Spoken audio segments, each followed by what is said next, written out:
CH Sushilamma professor సాహిత్యం మీద సాహిత్య గొప్పదనం గురించి మనతో 6R9 న్యూస్తో షేర్ చేసుకోవడానికి ఈరోజు మన ఇంటర్వ్యూలో ఉన్నారు. నమస్తే అండి. నమస్తే అమ్మ. ఆ గురువుల గురించి చెప్పకుండా నేను నా సాహిత్య ప్రయాణాన్ని నేను చెప్పలేను.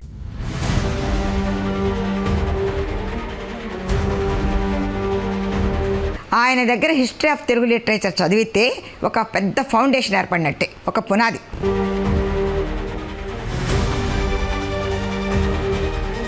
ఏ దేశంలో చూసినా వాళ్ళ యొక్క చరిత్ర వాళ్ళకి బాగా తెలుసు, కానీ భారతీయులకు భారతీయ చరిత్ర తెలియదు.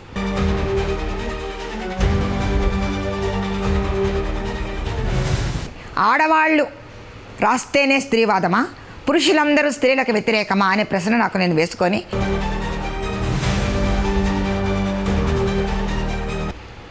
హిస్టరీ పాలిటిక్స్ తీసేయండి, వేస్ట్, కంప్యూటరే మెయిన్.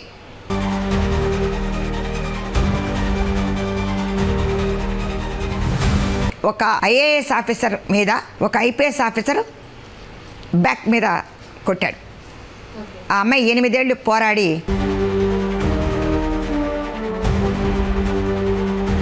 కర్ణుడు చాలా గొప్పవాడని సినిమాలు వస్తున్నాయి.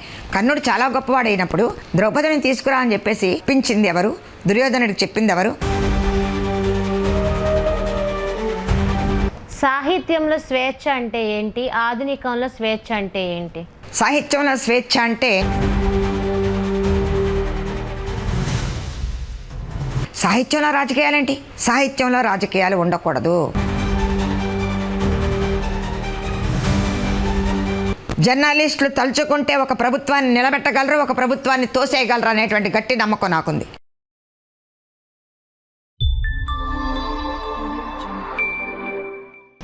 R9 news channel. CH Sushilamma professor retired ప్రిన్సిపల్గా చేశారు. ఉప సంచాలకులుగా కూడా సేవలు అందిస్తూ ఈ రోజున సాహిత్యం మీద సాహిత్య గొప్పదనం గురించి మనతో 6R9 న్యూస్తో షేర్ చేసుకోవడానికి ఈరోజు మన ఇంటర్వ్యూలో ఉన్నారు. నమస్తే అండి. నమస్తే అమ్మ. మీకు మేడం అంటే నచ్చదనే మీద సుశీలమ్మ అని పిలుస్తానండి. సుశీలమ్మ గారు, మన సాహిత్యానికి వెళ్ళే ముందు మీరు పుట్టింది ఎక్కడ? ఎందుకంటే మీ బ్యాక్గ్రౌండ్ కూడా చాలా ఉన్నతంగా, చాలా పెద్ద బ్యాక్గ్రౌండ్ అని కూడా విన్నాము. అసలు మీరు ఎక్కడ చదువుకున్నారు? ముఖ్యంగా మీరు చాలా స్ట్రిక్ట్ అని, వాటి గురించి మా R9 న్యూస్ ఛానల్కి. సాహిత్యాభిమానులందరికీ అభినందనలు. శ్రావణి ఇంటర్వ్యూ చేస్తానని చాలా నెలల నుంచి అడుగుతున్నా. ఇంటర్వ్యూ ఇచ్చేంత గొప్పదాన్ని కాదు, నా మానాన్ని నేను ఏదో ఇంట్లో కూర్చొని రాసుకుంటున్నాను, రిటైర్ అయిపోయి అని చెప్పాను. కానీ ఎలాంటి పొలిటికల్ విషయాలకి వెళ్లకుండా కేవలం సాహిత్యపరంగా మీరు చెప్పండి అనటంతో ఈరోజు తెలుగు సాహిత్యం గురించి చెప్పడం నాకు ఎప్పుడూ ఇష్టమే. కాబట్టి నా అభిప్రాయాలు మీతో పంచుకోవాలనుకుంటున్నాను. నేను ఇదే గుంటూరులో, ఇదే కృష్ణనగర్లో సీతారామ స్కూల్లో చదువుకున్నాను. నేను తర్వాత జేకేసీ కాలేజీలో ఇంటర్మీడియట్లో అందరూ బైపీ ఎంపీ తీసుకుంటూ ఉంటే నేను స్పెషల్ తెలుగు తీసుకున్నాను. అంటే నాకు ఆ చిన్న వయసులోనే సాహిత్యం పట్ల చాలా ఆసక్తి. ఎందుకంటే మా అమ్మగారు ఆ రోజుల్లో ఎంఎస్కో వాళ్ళు 5 రూపాయలు కడితే ఆ 5 రూపాయలకి నెలకి పుస్తకాలు వచ్చేవి. ఎంఎస్కో హోమ్ లైబ్రరీ, ఇంటింటి గ్రంథాలయం అనేటువంటి స్కీమ్లో 5 రూపాయలు కడితే నెల నెలా పుస్తకాలు వచ్చాయి. సో చాలా ఉన్నతమైనటువంటి పుస్తకాలు మా ఇంట్లో ఉండేవి, చాలా చాలా గొప్ప పుస్తకాలు. అప్పుడు నేను 6th క్లాస్ ఏమో చదువుతున్నాను. అప్పటి నుంచి పుస్తకాలు చదువుతున్నాను. మా ఇంటికి పుస్తకాలు వచ్చేవి, అన్ని పుస్తకాలు వచ్చేవి. కరుణశ్రీ గారి దగ్గర నుంచి, చలం సాహిత్యం దగ్గర నుంచి, రవీంద్రనాథ్ ఠాగూర్ అనువాదాల దగ్గర నుంచి, మన గుంటూరులో ఉన్నటువంటి కరుణశ్రీ గారు, జంధ్యాల పాపయ్య శాస్త్రి గారి పుస్తకాల వరకు అన్ని పుస్తకాలు వచ్చేవి. ఎద్దనపూడి సులోచనారాణి, కోడూరి కౌసల్యదేవి నవలలు కూడా వచ్చేవి. మీ ఇంట్లో పుస్తకాలు ఎవరు చదివేవాళ్ళు? అమ్మ చదివేవాళ్ళు. అమ్మ 5 రూపాయలు ఎంఎస్కో కట్టేవాళ్ళు, నెల నెలా పుస్తకాలు వచ్చేవి. కొన్ని తను ఇంట్రెస్ట్గా కొనేవాళ్ళు. అప్పుడే మనకు యువ ఇవన్నీ పుస్తకాలు వచ్చేవి, మనకు జ్యోతి ఆ పుస్తకాలు వచ్చేవి. అవి కూడా చదువుతూ ఉండేదాన్ని. అలా సాహిత్యం పట్ల ఆసక్తితోటి నేను స్పెషల్ తెలుగే తీసుకున్నాను. జేకేసీ కాలేజీలో స్పెషల్ తెలుగు జూనియర్ ఇంటర్లో తీసుకున్నాను. చాలా అద్భుతమైనటువంటి గురువులు ఉండేవాళ్ళు. ఆ గురువుల గురించి చెప్పకుండా నేను నా సాహిత్య ప్రయాణాన్ని నేను చెప్పలేను. అంటే మీ సాహిత్య స్ఫూర్తి మాత్రం ఫస్ట్ అమ్మ పుస్తకాలు చదివేవాళ్ళు కాబట్టి నేను కూడా పుస్తకాలు చదువుతూ ఉండేదాన్ని. అంతేకాకుండా మా కృష్ణనగర్లో మా ఇంటికి పక్కన విశ్వనాథ సత్యనారాయణ గారి మనవరాలు ఉండేది, కూతురు. విశ్వనాథ సత్యనారాయణ గారు కవి సమ్రాట్, జ్ఞానపీఠ అవార్డు గ్రహీత. వాళ్ళ మనవరాలు నేను ఫ్రెండ్స్ 8th క్లాస్ నుంచి సీతారామ స్కూల్లో చదువుకున్నాం మేము. సో వాళ్ళ ఇంట్లో విశ్వనాథ పబ్లికేషన్ పుస్తకాలు ఉండేవి, మా ఇంట్లో ఎంఎస్కో పుస్తకాలు ఉండేవి. మేమిద్దరం పుస్తకాలు ఎక్స్చేంజ్ చేసుకుంటూ చదువుకుంటూ పుస్తకాల గురించే చర్చించుకునేవాళ్ళం 8th క్లాస్ నుంచి కూడా. మిగతా ఎక్కువ బయట ప్రపంచం మాకు తెలియదు, పుస్తకాలే ప్రపంచం. ఆ సాహిత్యం మీద ఇంట్రెస్ట్ తోటి నేను ఇంటర్మీడియట్లో స్పెషల్ తెలుగు, హిస్టరీ, పాలిటిక్స్ తీసుకున్నాను. బీఏలో కూడా స్పెషల్ తెలుగు తీసుకున్నాను. సో అప్పుడే నాకు సాహిత్యం విపరీతంగా చదివేదాన్ని. నా స్పెషల్ తెలుగు కాబట్టి గ్రూప్ కూడా అదే కాబట్టి బాగా చదివేదాన్ని. మాస్టర్లు అందరూ కూడా చాలా ఇష్టపడేవాళ్ళు. బాగా ఇష్టంగా చదువుకునేదాన్ని, ఇష్టంగా చదువుకున్నాను నేను. అంతేగాని తెలుగు కాలక్షేపంగా చదవలేదు, కాలక్షేపం కోసం చదవలేదు. బాగా మంచి మార్కులు వస్తూ ఉండేవి. తర్వాత నాగార్జున యూనివర్సిటీలో అప్పటికి ఇంకా యూనివర్సిటీ పెట్టేది పీజీ సెంటర్ ఉండేది. అక్కడ తెలుగు ఎంఏ చేశాను. పీజీ సెంటర్ ఫస్ట్ ఇయర్లో గురువులు కొర్లపాటి శ్రీరామూర్తి గారు ఉండేవాళ్ళు. ఆయన దగ్గర హిస్టరీ ఆఫ్ తెలుగు లిటరేచర్ చదివితే ఒక పెద్ద ఫౌండేషన్ ఏర్పడినట్టే, ఒక పునాది. సెకండ్ ఇయర్ వచ్చేసరికి నాగార్జున యూనివర్సిటీ అయింది. అప్పుడు వీళ్ళు వెళ్ళిపోయారు, జోగారావు గారు, కొల్లపాటి శ్రీరామూర్తి గారు వెళ్ళిపోయారు. మాకు దోణప్ప గారు వచ్చారు. లాంగ్వేజ్ లిటరేచర్ లింగ్విస్టిక్స్ చదవాలంటే, భాషాశాస్త్రం చదవాలంటే దోణప్ప గారి దగ్గర చదవాలి. సో మా అదృష్టం ఏంటంటే ఆయన దాంట్లో రీసెర్చ్ చేశారు, ఎన్నో పుస్తకాలు రాశారు. ఆయన చెప్తూ ఉంటే భాషాశాస్త్రం చాలా కష్టం. History of Telugu literature Korrapati Sriramurthy గారి దగ్గర, లింగ్విస్టిక్స్ దోణప్ప గారి దగ్గర చదివిన ఏకైక బ్యాచ్ మాదే. ఎందుకంటే ఫస్ట్ ఇయర్ అది 76 to 77 ఒక సగమేమో ఆ గ్రూప్ దగ్గర చదివాం. వాళ్ళు ఆంధ్ర యూనివర్సిటీకి వెళ్ళిపోయారు. నాగార్జున యూనివర్సిటీ ఫస్ట్ బ్యాచ్ మేము. అప్పుడు వీళ్ళ దగ్గర చదివాం. ఎంఏ అయిపోగానే నేను ఎంఫిల్ చేద్దాం అనుకున్నాను. ఎంఏ అయిపోతున్న సమయంలో విశ్వనాథ సత్యనారాయణ గారు చనిపోయారు, కవి సమ్రాట్. సరే తాతయ్య గారు అంట, మేము కూడా విశ్వనాథ సత్యనారాయణ గారి మనవరాలతో పాటు నేను తాతయ్య గారు అనేదాన్ని. అప్పుడు నేను ఎంఫిల్ చేద్దాం అనుకున్నప్పుడు యూనివర్సిటీ ఫస్ట్ బ్యాచ్ ఎంఫిల్, నేను Nagarjuna university first batch Kinnerasani పాటలు ఎంఫిల్ తీసుకున్నాను. కిన్నెరసాని పాటలు విశ్వనాథ సత్యనారాయణ గారు రాసినటువంటి కిన్నెరసాని పాటలు ఎంఫిల్ తీసుకొని ఆ ఎంఫిల్ చేశాను. నేను ఎంఫిల్ చేశాను, ఇంట్లోనే ఉంది ఆ పుస్తకం. తర్వాత ఇక సర్వీస్ కమిషన్ ఎగ్జామినేషన్ రాసి నేను డైరెక్ట్గా డిగ్రీ కాలేజీ లెక్చరర్గా వచ్చాను. లెక్చరర్గా పనిచేస్తూ పెళ్ళి, పిల్లలు, ఈ హడావుడంతా అయిపోయిన ఒక 12 ఏళ్ళకి పిహెచ్డీ చేద్దామని తెలుగు యూనివర్సిటీలో పిహెచ్డీకి అప్లై చేశాను. ఏ గ్రూప్ తీసుకోవాలంటే నేను ఆషామాషిగా చేయటం నాకు ఇష్టం లేదు, డిగ్రీ కోసం చేయటం ఇష్టం లేదు. నాకు చాలా ఇష్టం, అప్పటికే నాకు ప్యారడీలు అంటే చాలా ఇష్టం. ప్యారడీస్ శ్రీరమణ గారు రాసేటువంటి ప్యారడీలు, ముళ్ళపూడి వెంకటరమణ గారు రాసే ప్యారడీలు బాగా చదివేదాన్ని. నేను కూడా ప్యారడీలు రాశాను. బహుశా ప్యారడీలు రాసిన ఏకైక రచయితని నేనేనేమో. ఒక లైన్ ప్యారడీ ఏదన్నా మీకు గుర్తున్నది? ఏ దేశ చరిత్ర చూసినా ఏమున్నది గర్వకారణం, నరజాతి చరిత్ర సమస్తం పరపీడా పరాయణం అని శ్రీశ్రీ గారు రాశారు. దానికి నేను ఏ మగువ చరిత్ర చూసినా ఏమున్నది గర్వకారణం, నారీ జాతి చరిత్ర సమస్తం పురుష సేవాపరాయణం అని వనితలో రాస్తే పడింది. వనిత ఆ రోజుల్లో. అప్పుడు నేను ఫస్ట్ ఇయర్ ఎంఏ చదువుతున్నాను. బ్రాకెట్లో సుశీలమ్మ, బ్రాకెట్లో ఎంఏ మొదటి సంవత్సరం అని పెట్టి పంపిస్తే వాళ్ళు అలాగే వేశారు. ఒక సెన్సేషన్ అయింది. ఈవిడేమిటి పెద్ద స్త్రీవాద రచయిత, అప్పటికి ఇంకా స్త్రీవాదం పుట్టలేదు పదం, చాలా డైనమిక్గా రాస్తోంది అనే పేరు నాకు వచ్చింది. మొదటి కవితే నాకు వనితలో పడింది. ఆ తర్వాత ఒక నేటి తెలుగు చలనచిత్రాలు కథ అనేటువంటి పోటీ పెట్టారు విజయ్ చిత్ర అనే పుస్తకంలో. దానికి సరదాగా ఒక వ్యాసం రాసి పంపించాను. దానికి నాకు సెకండ్ ప్రైజ్ వచ్చింది, ద్వితీయ బహుమతి. అది జడ్జి ఎవరై అంటే డివి నరసరాజు గారు, ప్రముఖ రచయిత, దర్శకుడు, నిర్మాత డివి నరసరాజు గారు ఇచ్చారు నాకు సెకండ్. అది విజయ్ చిత్రంలో వచ్చింది. సో నేను రాసిన కవిత వ్యాసము కూడా ప్రముఖమైనటువంటి పత్రికల్లో పడ్డాయి. తర్వాత నేను ప్యారడీలు రాయటం మొదలుపెట్టాను. నాకు ముళ్ళపూడి వెంకటరమణ రచనలు అంటే చాలా ఇష్టం, శ్రీరమణ గారి ప్యారడీలు అంటే ఇష్టం. సో కన్యాశుల్కలో ఉన్న గిరీశం మన గుంటూరు వస్తే ఎలా ఉంటుంది, మన శంకర్లా సెంటర్కి వస్తే ఎలా ఉంటుంది, ముళ్ళపూడి వెంకటరమణ గారి అప్పారావు ఓ 5 ఉంటే అప్పిస్తావని అడుగుతాడు కదా, ఆ అప్పారావు, కన్యాశుల్కంలో గిరీశం, వీళ్ళిద్దరు గుంటూరు సెంటర్లో శంకర్లా సెంటర్లో మాట్లాడుకుంటే ఎలా ఉంటుందని రాసి ఆంధ్రప్రభకు పంపించా. ప్యారడీ ఆంధ్రప్రభకు పంపించాను. కరెక్ట్ 15 రోజుల్లో పడింది.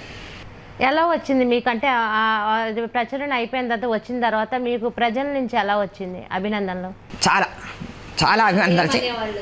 మా గురువులు మెచ్చుకున్నారు. ప్యారడీ అంటారమ్మా దీన్ని అంటే, అవునా అనుకున్నా. ప్యారడీ అంటారని కూడా తెలియదు, ఎందుకంటే ఇవన్నీ చదువున్నాను కాబట్టి. ఇలాగా పాత్రలు కలుసుకుంటే ఎలా ఉంటుందని ఐడియాతోటి నేను రాశాను. ఓహో దీన్ని ప్యారడీ అంటారా అని నాకు అప్పుడు అనిపించింది. అప్పటి నుంచి బాగా రాశాను. ఆంధ్రజ్యోతి, ఆంధ్రప్రభల్లో వచ్చినాయి నాకు ఆ రోజుల్లోనే, 80s లోనే. 80స్లోనే నాకు ఆంధ్రప్రభ, ఆంధ్రజ్యోతిలో నాకు ఎడిటర్ పేరు కూడా తెలియదు. టు ద ఎడిటర్ ఆంధ్రప్రభ, అంతే, టు ద ఎడిటర్ ఆంధ్రజ్యోతి. రాయడం పంపించడం ఇలాగే జరిగింది. ఎప్పుడు కూడా ఎడిటర్స్ తోటి నాకు పర్సనల్గా ఎవరితోటి పరిచయాలు లేవు. పరిచయం కూడా పెంచుకునేటువంటి లక్షణం నాకు లేదు. రాయటి పంపిస్తాను, వేస్తున్నారు అంతే, వాళ్ళ ఇష్టం అంతే. అలాగా జరిగిన తర్వాత తెలుగు లెక్చరర్గా ఉన్నప్పుడు కూడా చాలా రాశాను, చాలా పత్రికల్లో వచ్చినాయి. తర్వాత పిహెచ్డి చేద్దాం అనుకున్నప్పుడు ముళ్ళపూడి వెంకటరమణ గారి మీద చేద్దాం అనుకున్నా. అయితే బాపు రమణలు సినిమాలంటే మనకు ఎన్నో ఉన్నాయి. సాక్షి సినిమా నుంచి, స్నేహం దగ్గర నుంచి, పెళ్లి పుస్తకం, ఆ తర్వాత మళ్ళీ మిస్టర్ పెళ్ళాం, ఈ సముద్రం మహాసముద్రంలో సినిమాలు తీసుకోకుండా అందరికీ బాపు రమణలు అంటే కేవలము సినిమా రైటర్స్గానే తెలుసు. కానీ వాళ్ళు రాసిన పుస్తకాలు చాలా గొప్ప పుస్తకాలు. బుడుగు అనే పుస్తకం ముళ్ళపూడి వెంకటరమణ రాశారు. బుడుగు విన్నాము, అవును, అది బాల సాహిత్యం. తర్వాత గిరీశం లెక్చర్స్ అన్నది ప్యారడీ. రాజకీయ బేతాళ పంచవింశతి అనేది ఒక సెటైర్. అంటే రాజకీయ బేతాళ పంచవింశతి అంటే రాజకీయం ఎలా ఉంది అని వ్యంగ్యంగా రాశాడు. దాన్ని సెటైర్ అంటాం ఇంగ్లీష్లో. సుశీలమ్మ గారు, మనకి తెలుగులో నాన్ టేల్ అని వచ్చేది కూడా సాహిత్యానికే వస్తుందా? నాన్ టేల్ అంతే, సాహిత్యమే కదా, సాహిత్యమే. నాన్ టేల్ మంచి పుస్తకాలే పెడతారు కదా. అంటే బారిస్టర్ పార్వతీశం, నేను ఎక్కిన రైలు జీవితం లేట్ అనేది అది ఆరుద్ర గారు అన్నారు. నేను ఎక్కవలసిన రైలు ఒక జీవితకాలం లేట్ అనేది ఆరుద్ర గారు. సో ఇవన్నీ కూడా నేను బాగా చిన్నప్పుడే చదువుకున్నాను. తర్వాత ఈ ప్యారడీలు రాస్తూ ఉన్న తర్వాత పిహెచ్డి ముళ్ళపూడి వెంకటరమణ గారి మీద పిహెచ్డి చేశాను. చాలా బాగా చేశానని నేను అనుకున్నాను. ఎందుకంటున్నానంటే ఈ పుస్తకాలు నేను ప్రచురించలేదు, బయట ప్రపంచానికి తెలియదు. ఎందుకంటే పుస్తక ప్రచురణ అనేది నేను అంతగా ఆశించలేదు. తర్వాత మైనర్ రీసెర్చ్ ప్రాజెక్ట్ అని యూజీసీ వాళ్ళు ఇస్తారు.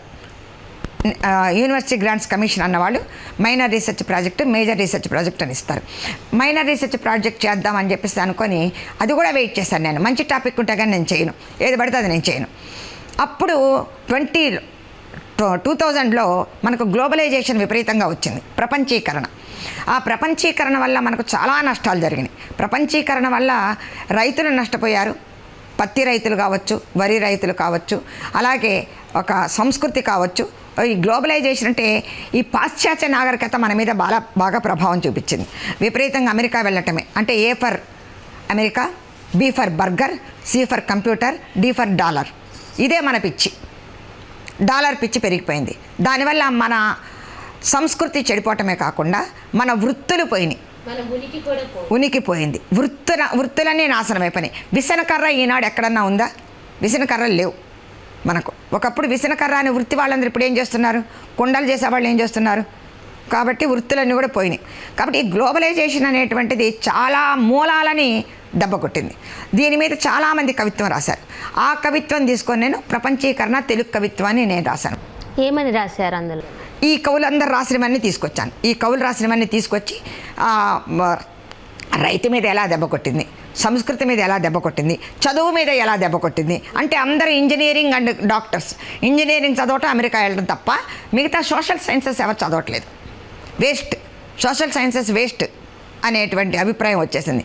ఒక మనిషికి మన చరిత్ర లేకుండా ఎలా ఉంటుంది? భారతీయ చరిత్ర చదవకుండా భారతీయులు ఉంటున్నారంటే ఎంత దౌర్భాగ్యం. ఏ దేశంలో చూసినా వాళ్ళ యొక్క చరిత్ర వాళ్ళకి బాగా తెలుసు, కానీ భారతీయులకు భారతీయ చరిత్ర తెలియకుండా మన పాఠ్యపుస్తకాలు ఉంటున్నాయి. అవి కూడా అవసరం లేదు, హిస్టరీ పాలిటిక్స్ తీసేయండి అనేటువంటి ఒక అభిప్రాయం కూడా వచ్చింది. హిస్టరీ పాలిటిక్స్ తీసేయండి, వేస్ట్, కంప్యూటరే మెయిన్, ఇంజనీరింగే ఇంపార్టెంట్ అనేటువంటి ఒక వెల్లువలాగా వచ్చింది. దీనివల్ల మన చరిత్ర మనకు తెలియకుండా పోతుంది. ఇలాంటి దౌర్భాగ్య పరిస్థితిలో ఉన్న సమయంలో చాలామంది కవులు స్పందించారు. ఆ కవులు రాసినవన్నిటిని తీసుకొని నేను ఒక పుస్తకం రాసి యూనివర్సిటీ గ్రాంట్స్ కమిషన్కి సబ్మిట్ చేశాను. తర్వాత మేజర్ రీసెర్చ్ ప్రాజెక్ట్ కూడా నేను చిన్న చితగా తీసుకోదలుచుకోలేదు. అప్పుడు స్త్రీవాదం బాగా ఊపందుకొనింది. స్త్రీవాదం విపరీతంగా నీలి మేఘాలు ఈ పుస్తకాలన్నీ కూడా వచ్చినాయి. అయితే నాకు ఒక ఐడియా వచ్చింది. ఆడవాళ్ళు రాస్తేనే స్త్రీవాదమా, పురుషులందరూ స్త్రీలకు వ్యతిరేకమా అనే ప్రశ్న నాకు నేను వేసుకొని స్త్రీవాదము పురుష రచయితలు అని రాశాను. ఈ ఇంటర్వ్యూ న్యూఢిల్లీలో జరిగింది. ఎందుకంటే చలం కంటే స్త్రీల గురించి ఎవరు బాగా చెప్పారు? కొడవ కంటే కుటుంబరావు కంటే ఎవరు బాగా చెప్పారు? మన గుంటూరులో ఉన్న పాపినేని శివశంకర్ స్త్రీల గురించి చాలా అద్భుతంగా చెప్పాడు. శివారెడ్డి గారు ఆమె ఎవరైతేనేం అనేటువంటి కవిత్వంలో రాశాడు. ఆమె ఎవరైతేనేం తల్లి కావచ్చు, భార్య కావచ్చు, కోడలు కావచ్చు, కూతురు కావచ్చు, ఎవరైనా కావచ్చు, పొద్దునంతా చాకరీ చేసి అలసిపోయి పడుకున్నప్పుడు ఆమె ఎవరైతే ఆమెను డిస్టర్బ్ చేయొద్దని రాశాడు. ఒక అద్భుతమైన కవిత్వం రాశాడు శివారెడ్డి. భగవాన్ ఒక విలన్ కాదు, రాసింది స్త్రీ గురించి గొప్పగా మాట్లాడింది వీళ్ళు అనే పాజిటివ్ థింకింగ్తో నేను తీసుకున్నాను. పురుషులు శత్రువులు కారు. పురుషుల్ని మనం ద్వేషించడం అనేది స్త్రీవాదము కాదు. ఇది నేను ఇంటర్వ్యూ జరిగినప్పుడు అక్కడ నార్త్ ఇండియాలో న్యూఢిల్లీలో యూనివర్సిటీ గ్రాంట్స్ కమిషన్ ఒక నలుగురు ఇంటర్వ్యూ చేస్తున్నారు. వాట్ ఈజ్ యువర్ నేమ్ అంటే చెప్పాను. ఎక్కడ వర్క్ చేస్తున్నారంటే నేను ఉమెన్స్ కాలేజీ ప్రిన్సిపాల్గా ఒంగోలులో చేస్తున్నానని చెప్పాను. వాట్ ఈజ్ యువర్ టాపిక్ అన్నప్పుడు ఫెమినిజం మేల్ రైటర్స్ అని చెప్పగానే ఒక్కసారి షాక్ దీన్ని తలెత్తి చేశారు. మేల్ రైటర్స్ అన్నారు. అవునండి, ఆడవాళ్ళ గురించి ఆడవాళ్ళు రాయటం గొప్ప కాదు, పురుషులు చాలామంది రాశారు, మా తెలుగులో చాలామంది రాశారని చెప్తే వెరీ గుడ్, తప్పకుండా చెయ్యమ్మా ఈ పుస్తకం అని చెప్పారు. నేను అది చేసి సబ్మిట్ చేశాను. అయితే జరిగిన పొరపాటు ఏంటంటే నేను ఇన్ని రాశాననే విషయం గుంటూరులో ఉన్న వాళ్ళకి కూడా తెలియదు. కామ్గా రాసి సబ్మిట్ చేసి నా పిల్లలు మా కాలేజీ, నేను గుంటూరు ఉమెన్స్ కాలేజీలో 18 ఏళ్ళు లెక్చరర్గా పనిచేశాను. ఉమెన్స్ కాలేజీలో ఉమెన్ డెవలప్మెంట్ సెల్ అనేది నేను పెట్టి ఊరికే ఉమెన్ డెవలప్మెంట్ సెల్ అని పెట్టకుండా నాగార్జున యూనివర్సిటీ వీసీ గారి దగ్గరికి వెళ్ళి అప్రూవల్ తెచ్చుకున్నాను. అప్పుడు మన గుంటూరులో ఉన్నటువంటి ఐఏఎస్ ఐపీఎస్ ఆఫీసర్స్ అందరినీ పిలిచి, ఆ సమయంలో మీకు గుర్తుండి ఉండకపోవచ్చు, జేకేసీ కాలేజీలో ప్రసన్న లక్ష్మి అని ఒక అమ్మాయిని క్లాస్ రూమ్లో నరికేశాడు. ఇది జరిగిన కొన్ని నెలలకి విజయవాడలో శ్రీలక్ష్మి అనే అమ్మాయిని మనోహర్ అని అతను నరికేశాడు. ఇవి జరుగుతున్నప్పుడు నేను ఇక్కడ లెక్చరర్ని ఉమెన్స్ కాలేజీలో మీటింగ్స్ పెట్టాను. నేను చాలా మంది చేత మీటింగ్స్ పెట్టి ఈవ్ టీజింగ్ పెరిగిపోతుంది కాబట్టి ఈవ్ టీజింగ్ చేస్తే ఆడపిల్లలు ఎలా స్పందించాలి, ఆడపిల్లలు ఎలా పోలీస్ స్టేషన్లో రిపోర్ట్ చేయాలి, ఇలా రిపోర్ట్ చేస్తే పక్కింటి వాళ్ళే ఈ అమ్మాయి పోలీస్ స్టేషన్కి వెళ్ళింది అని విక్రిస్తారు. ముఖ్యంగా తల్లిదండ్రులు నీకెందుకమ్మా పోలీస్ స్టేషన్కి వెళ్ళటం అని ఫస్ట్ వెనక్కలాగే తల్లిదండ్రులే. కాబట్టి ధైర్యంగా ఎలా పోలీస్ స్టేషన్కి వెళ్ళి రిపోర్ట్ చేయాలని నేను పోలీస్ ఆఫీసర్ని పిలిచాను. ఉమెన్స్ కాలేజీకి దాదాపు అందరు ఎస్పీలు వచ్చారు. నా హయాంలో నేనున్న 18 ఏళ్లలో ఐఏఎస్ ఐపీఎస్ ఆఫీసర్ చాలామంది వచ్చారు మా కాలేజీకి. జరిగిన ఒక సంఘటనని ఉమెన్ అంటే మహిళలకు మాత్రం చైతన్యవంతులు అయ్యేలా చేశాను. అనేక మీటింగ్స్ పెట్టాను నేను. పెట్టి వాళ్ళందరూ ఈవ్ టీజింగ్ చేస్తే మీరు ఊరుకోవద్దమ్మా, మా దగ్గరికి రండి. అప్పుడు భావన సక్సేనా ఉండేది మన దగ్గర. తర్వాత ఐపీఎస్ ఆఫీసర్ సజ్జనార్ గారు, అప్పుడు ఇక్కడ ఎస్పీ సజ్జనార్ గారు వచ్చారు. అప్పుడు మనకు కలెక్టర్గా జయలక్ష్మి గారు ఉండేవాళ్ళు, ఆవిడ వచ్చారు. రామకృష్ణారావు గారు కలెక్టర్ ఉన్నారు, ఆయన వచ్చారు. సో ఆడవాళ్ళని మగవాళ్ళని ఐఏఎస్ ఐపీఎస్ ఆఫీసర్ని పిలిచి ఒక మోటివేషన్, కేవలం ఆడపిల్లలు టీచర్గానే ఉండకుండా సివిల్స్ రాయండి లేదా గ్రూప్ 1 రాయండి, బెత్తం నీ చేతిలో పెట్టుకో, కేవలం బెత్తం నీ చేతిలో పెట్టుకోవటం కాదు, లాఠీ నీ చేతిలో పెట్టుకో అని నేను ఆడపిల్లలకి చెప్పేదాన్ని. అలాంటి మీటింగ్స్ చాలా చేశాను నేను. ఆ ఉమెన్ డెవలప్మెంట్ సెల్ మంచి మీటింగ్స్ పెట్టేదాన్ని. అప్పుడే మనకు గృహహింస చట్టం వచ్చింది. అంతకుముందు గృహహింస జరుగుతూ ఉంటే ఆడవాళ్ళు కేసు పెట్టేవాళ్ళు కాదు. అప్పుడు మనకు డొమెస్టిక్ వైలెన్స్ మీద చట్టం వచ్చింది మనకు. ఆ చట్టం, గృహహింస చట్టం అంటే ఏంటి, ఎలా చేయాలి, ఇంట్లో భర్త కానీ అత్తలు కానీ ఆడపడుచులు కానీ హింసిస్తే గృహహింస చట్టం మనకేమేమి అవకాశాలు ఇస్తుంది, ఎలా మనం రిపోర్ట్ చేయాలి, ఏమేమి ఉన్నాయి, సద్వినియోగం చేసుకోవాలి. అలా నేను ఆఫీసర్ చేత చెప్పించాను. అంటే ఇప్పుడు ఈవ్ టీజింగ్ అంటే మనము కేవలము ఆడపిల్లల మీద అత్యాచారం జరిగితేనే మనం కేసు పెట్టక్కర్లేదు. ఒక పురుషుడు ఆ అమ్మాయిని శారీరకంగా హింసించకపోయినా మానసికంగా హింసించటం, లేదా ఆఫీసర్ అయితే తన దగ్గర పనిచేసే అమ్మాయిని మానిటరీ బెనిఫిట్ ఆపేయటం, అంటే ఆ అమ్మాయికి ఇంక్రిమెంట్ రావాల్సింది ఆపేయటం, ఆ అమ్మాయి లోన్ పెడితే లోన్ శాంక్షన్ చేయకపోవటం, ఇవన్నీ కూడా దాని కింద ఉన్నాయి. చూడటానికి ఏదో ఈవ్ టీజింగ్ అంటే గృహహింస చట్టం అంటే ఇవన్నీ గృహహింసకే వస్తాయి, ఇవన్నీ వస్తాయి. ఒక ఐఏఎస్ ఆఫీసర్ మీద ఒక ఐపీఎస్ ఆఫీసర్ బ్యాక్ మీద కొట్టాడు. ఆ అమ్మాయి 8 ఏళ్ళు పోరాడి అతనికి శిక్ష వేయించింది. అది జరిగింది 2000లో, ఆ టైంలో జరిగింది. అది గృహహింసే. గృహహింస అంటే ఈవ్ టీజింగ్. అది వెరీ గుడ్, బాగా చేస్తున్నావు అనొచ్చు, కానీ టచ్ చేసి ఎందుకు చెప్పాలి? నువ్వు బాగా చేస్తున్నావమ్మా అని చెప్పొచ్చు, కానీ ఆ అమ్మాయి భుజాన్ని తట్టాలా, వీపుని తట్టాలా, వీపు కింద భాగం తట్టాలా, మాట్లాడచ్చు కదా. కాబట్టి టచ్ చేస్తే ఎంత తప్పో, మాటలు మాట్లాడితే ఎంత తప్పో, ఆ అమ్మాయి ఉద్యోగస్తురాలైతే ఆ అమ్మాయికి సెలవులు ఇవ్వకుండా ఉండటం, లేకపోతే వేరే రకంగా మాటలతోటి హింసించటం, మానిటరీ బెనిఫిట్ ఆఫ్ చేయటం, ప్రమోషన్స్ ఆఫ్ చేయటం, ఇవన్నీ ఉద్యోగస్తురాలుగా నాకు చాలా కేసెస్ తెలుసు. ఇవన్నీ కూడా వాళ్ళకి స్టూడెంట్స్కి నేను మంచి మీటింగ్స్ పెట్టించి పిల్లలకి నేను ఇవ్వటం జరిగింది. తర్వాత గుంటూరు ఉమెన్స్ కాలేజీ నుంచి నేను ఒంగోలు ప్రిన్సిపాల్గా వెళ్ళాను. అది కూడా ఉమెన్స్ కాలేజే. అక్కడ కూడా నేను ఇవన్నీ పెట్టాను. అంతేకాకుండా నేను చేసిన ఇంకొక మంచి పని నేను గర్వంగా చెప్పుకునేది ఏంటంటే, గుంటూరులో ఉమెన్స్ కాలేజీలో ఇంటర్మీడియట్ ఉంది, బిఏ ఉంది. ఇంటర్మీడియట్లో స్పెషల్ తెలుగు ఉంది, బిఏలో స్పెషల్ తెలుగు ఉంది. సో ఎంఏ కూడా పెడితే వీళ్ళు ఎంఏ కూడా చదివితే టీచర్స్గా ఉంటారు కదా. ఒకసారి 10th క్లాస్ పాస్ అయ్యి వచ్చిన అమ్మాయి ఉమెన్స్ కాలేజీకి వస్తే ఇంటర్మీడియట్ చదివేసి బిఏ చదివేసి ఎంఏ కూడా చదివేస్తే టీచర్ అవ్వచ్చు కదా. అందుకని నేను యూనివర్సిటీకి వెళ్ళి వీసీ గారిని, రిజిస్ట్రార్ గారిని బతిలాడుకొని గుంటూరు ఉమెన్స్ కాలేజీలో ఎంఏ తెలుగు పెట్టించాను. మీరు పెట్టించారు? నేను పెట్టించాను ఎంఏ తెలుగు. ఏ ఇయర్ అండి అది? అది 2005లో 8 మంది చేరారు. 2006కి 27 మంది చేరారు. 2008లో 30 మంది నిండిపోయారు సీట్లు. ఇంకొక సీటు కోసం ఎమ్మెల్యే దగ్గర నుంచి రికమెండేషన్ తెచ్చారు. నేనేం చేయలేను బాబు, 30 సీట్లు మనకు శాంక్షన్ చేశారు, మీరు అడగండి అన్న. అంటే గుంటూరు ఉమెన్స్ కాలేజీలో ఎంఏ తెలుగు అద్భుతంగా జరుగుతుంది అనే పేరు సంపాదించుకున్నాను. ప్రస్తుతం ఉందో లేదో నాకు డౌట్, అది నేను చెప్పలేను, తెలియదు, నాకు తెలియదు. ఉన్నప్పుడు 30 సీట్స్ ఫిలప్ అయినాయి. యూనివర్సిటీలో ఉన్న తెలుగు ఎంఏ కంటే కూడా ఉమెన్స్ కాలేజీలో తెలుగు ఎంఏలో 5 క్లాసులు జరుగుతున్నాయి అనేటువంటి పేరు సంపాదించుకున్నాం. 5 క్లాసెస్ జరుగుతాయి. ఎవరన్నా ఒక లెక్చరర్ రాకపోతే ఇంకో లెక్చరర్ అన్నా వెళ్ళి ఖాళీగా ఉన్న వాళ్ళని పోయి చెప్పేవాళ్ళం. ఇది నా జీవితంలో నేను చాలా గొప్పగా చెప్పుకునేది ఏంటంటే, ఎంఏ తెలుగు పెట్టించడమే కాకుండా జర్నలిజం పేపర్ నేనే చెప్పాను. ఎందుకంటే నేను పత్రికల్లో రాస్తూ ఉంటాను కాబట్టి జర్నలిస్టులు అంటే నాకు చాలా గౌరవం. జర్నలిజం అంటే చాలా అద్భుతమైనది, ప్రపంచాన్ని మార్చేసేటువంటిది. జర్నలిస్టులు తలుచుకుంటే ఒక ప్రభుత్వాన్ని నిలబెట్టగలరు, ఒక ప్రభుత్వాన్ని తోసేయగలరు అనేటువంటి గట్టి నమ్మకం నాకుంది. కాబట్టి జర్నలిజం పేపర్ నేనైతే న్యాయం చేకూరుస్తానని 2 పేపర్లు నేను చెప్పాను. ఒకటేమైనా మహిళా అభ్యుదయం అని ఒక పేపర్ ఉంది, అది నేనే చెప్పేదాన్ని. రెండోది జర్నలిజం అండ్ మాస్ కమ్యూనికేషన్ అని ఉంటుంది. మాస్ కమ్యూనికేషన్ అంటే పత్రికలకు రాయటం, రేడియోలో మాట్లాడటం, టీవీల్లో మాట్లాడటం, ఇదంతా మాస్ కమ్యూనికేషన్. సో ఈ మాస్ కమ్యూనికేషన్ పేపర్ నేనే చెప్పేది. ఎందుకంటే ఆల్రెడీ అప్పుడు నేను రైటర్ని కాబట్టి ఎలా రాయాలి, టైటిల్ ఎలా పెట్టాలి, ఆకర్షణీయమైన టైటిల్ పెట్టాలి. ఒక వాక్యం చెప్పామనుకోండి, అద్భుతంగా వచ్చారు, జనమంతా వచ్చారని చెప్పేదానికి పసుపు సముద్రం వెల్లువెత్తిందని దానికి తేడా ఉంది. ఒక కవిత్వీకరణ, మనం చెప్పే విధానాన్ని చెప్పే విధానం. పసుపు సముద్రం వెల్లువెత్తిందంటే ఇంకా చెప్పక్కర్లేదు, వచ్చేసారు జనం అందరూ, తెలుగుదేశం వచ్చేసారు. ఎర్ర జెండాలు రెపరెపలాడినాయి, అలా రాయొచ్చు. అంటే పాతకాలపు పద్ధతి మారింది, జర్నలిజంలో చాలా అద్భుతంగా మారింది. అది నేను ఫాలో అవుతాను, రోజు పేపర్లు చదువుతాను కాబట్టి నేను ఫాలో అవుతాను. సో జర్నలిజం పేపర్ నేనే ఇష్టంగా చెప్పాను. నేను మాస్ కమ్యూనికేషన్ నేనే చెప్పాను, పిల్లల చేత రాయించాను. అప్పుడు ఆనంద్ సినిమా వచ్చింది, సమరసింహారెడ్డి సినిమా వచ్చింది, వాటి గురించి మీరు రాయండి అమ్మా. మామూలుగా సమరసింహారెడ్డి అనగానే బాలయ్య మ్యానరిజం కాదు చూడాల్సింది, డైలాగ్స్ ఎలా ఉన్నాయి, కెమెరా ఎక్కడ పెట్టాడు, కెమెరా పెట్టడం వల్ల ఎలాంటి వ్యూ కనిపిస్తుంది. ఒక కెమెరా చూడండి, మీరు పాత సినిమాలు కానీ చూస్తే మాయాబజార్ కావచ్చు, ప్యాసా కావచ్చు, అది సగం వరకు ఒక నీడ పడినట్టు తీస్తాడు. ఎందుకని అంటే ఒక విషాదం, లైట్ ఇలా మీద పడుతూ ఉంటుంది. ఆ డైరెక్టర్, ఆ కెమెరామ్యాన్ ఆ దృశ్యంలో మనకు ఒక కథను చెప్పేస్తాడు.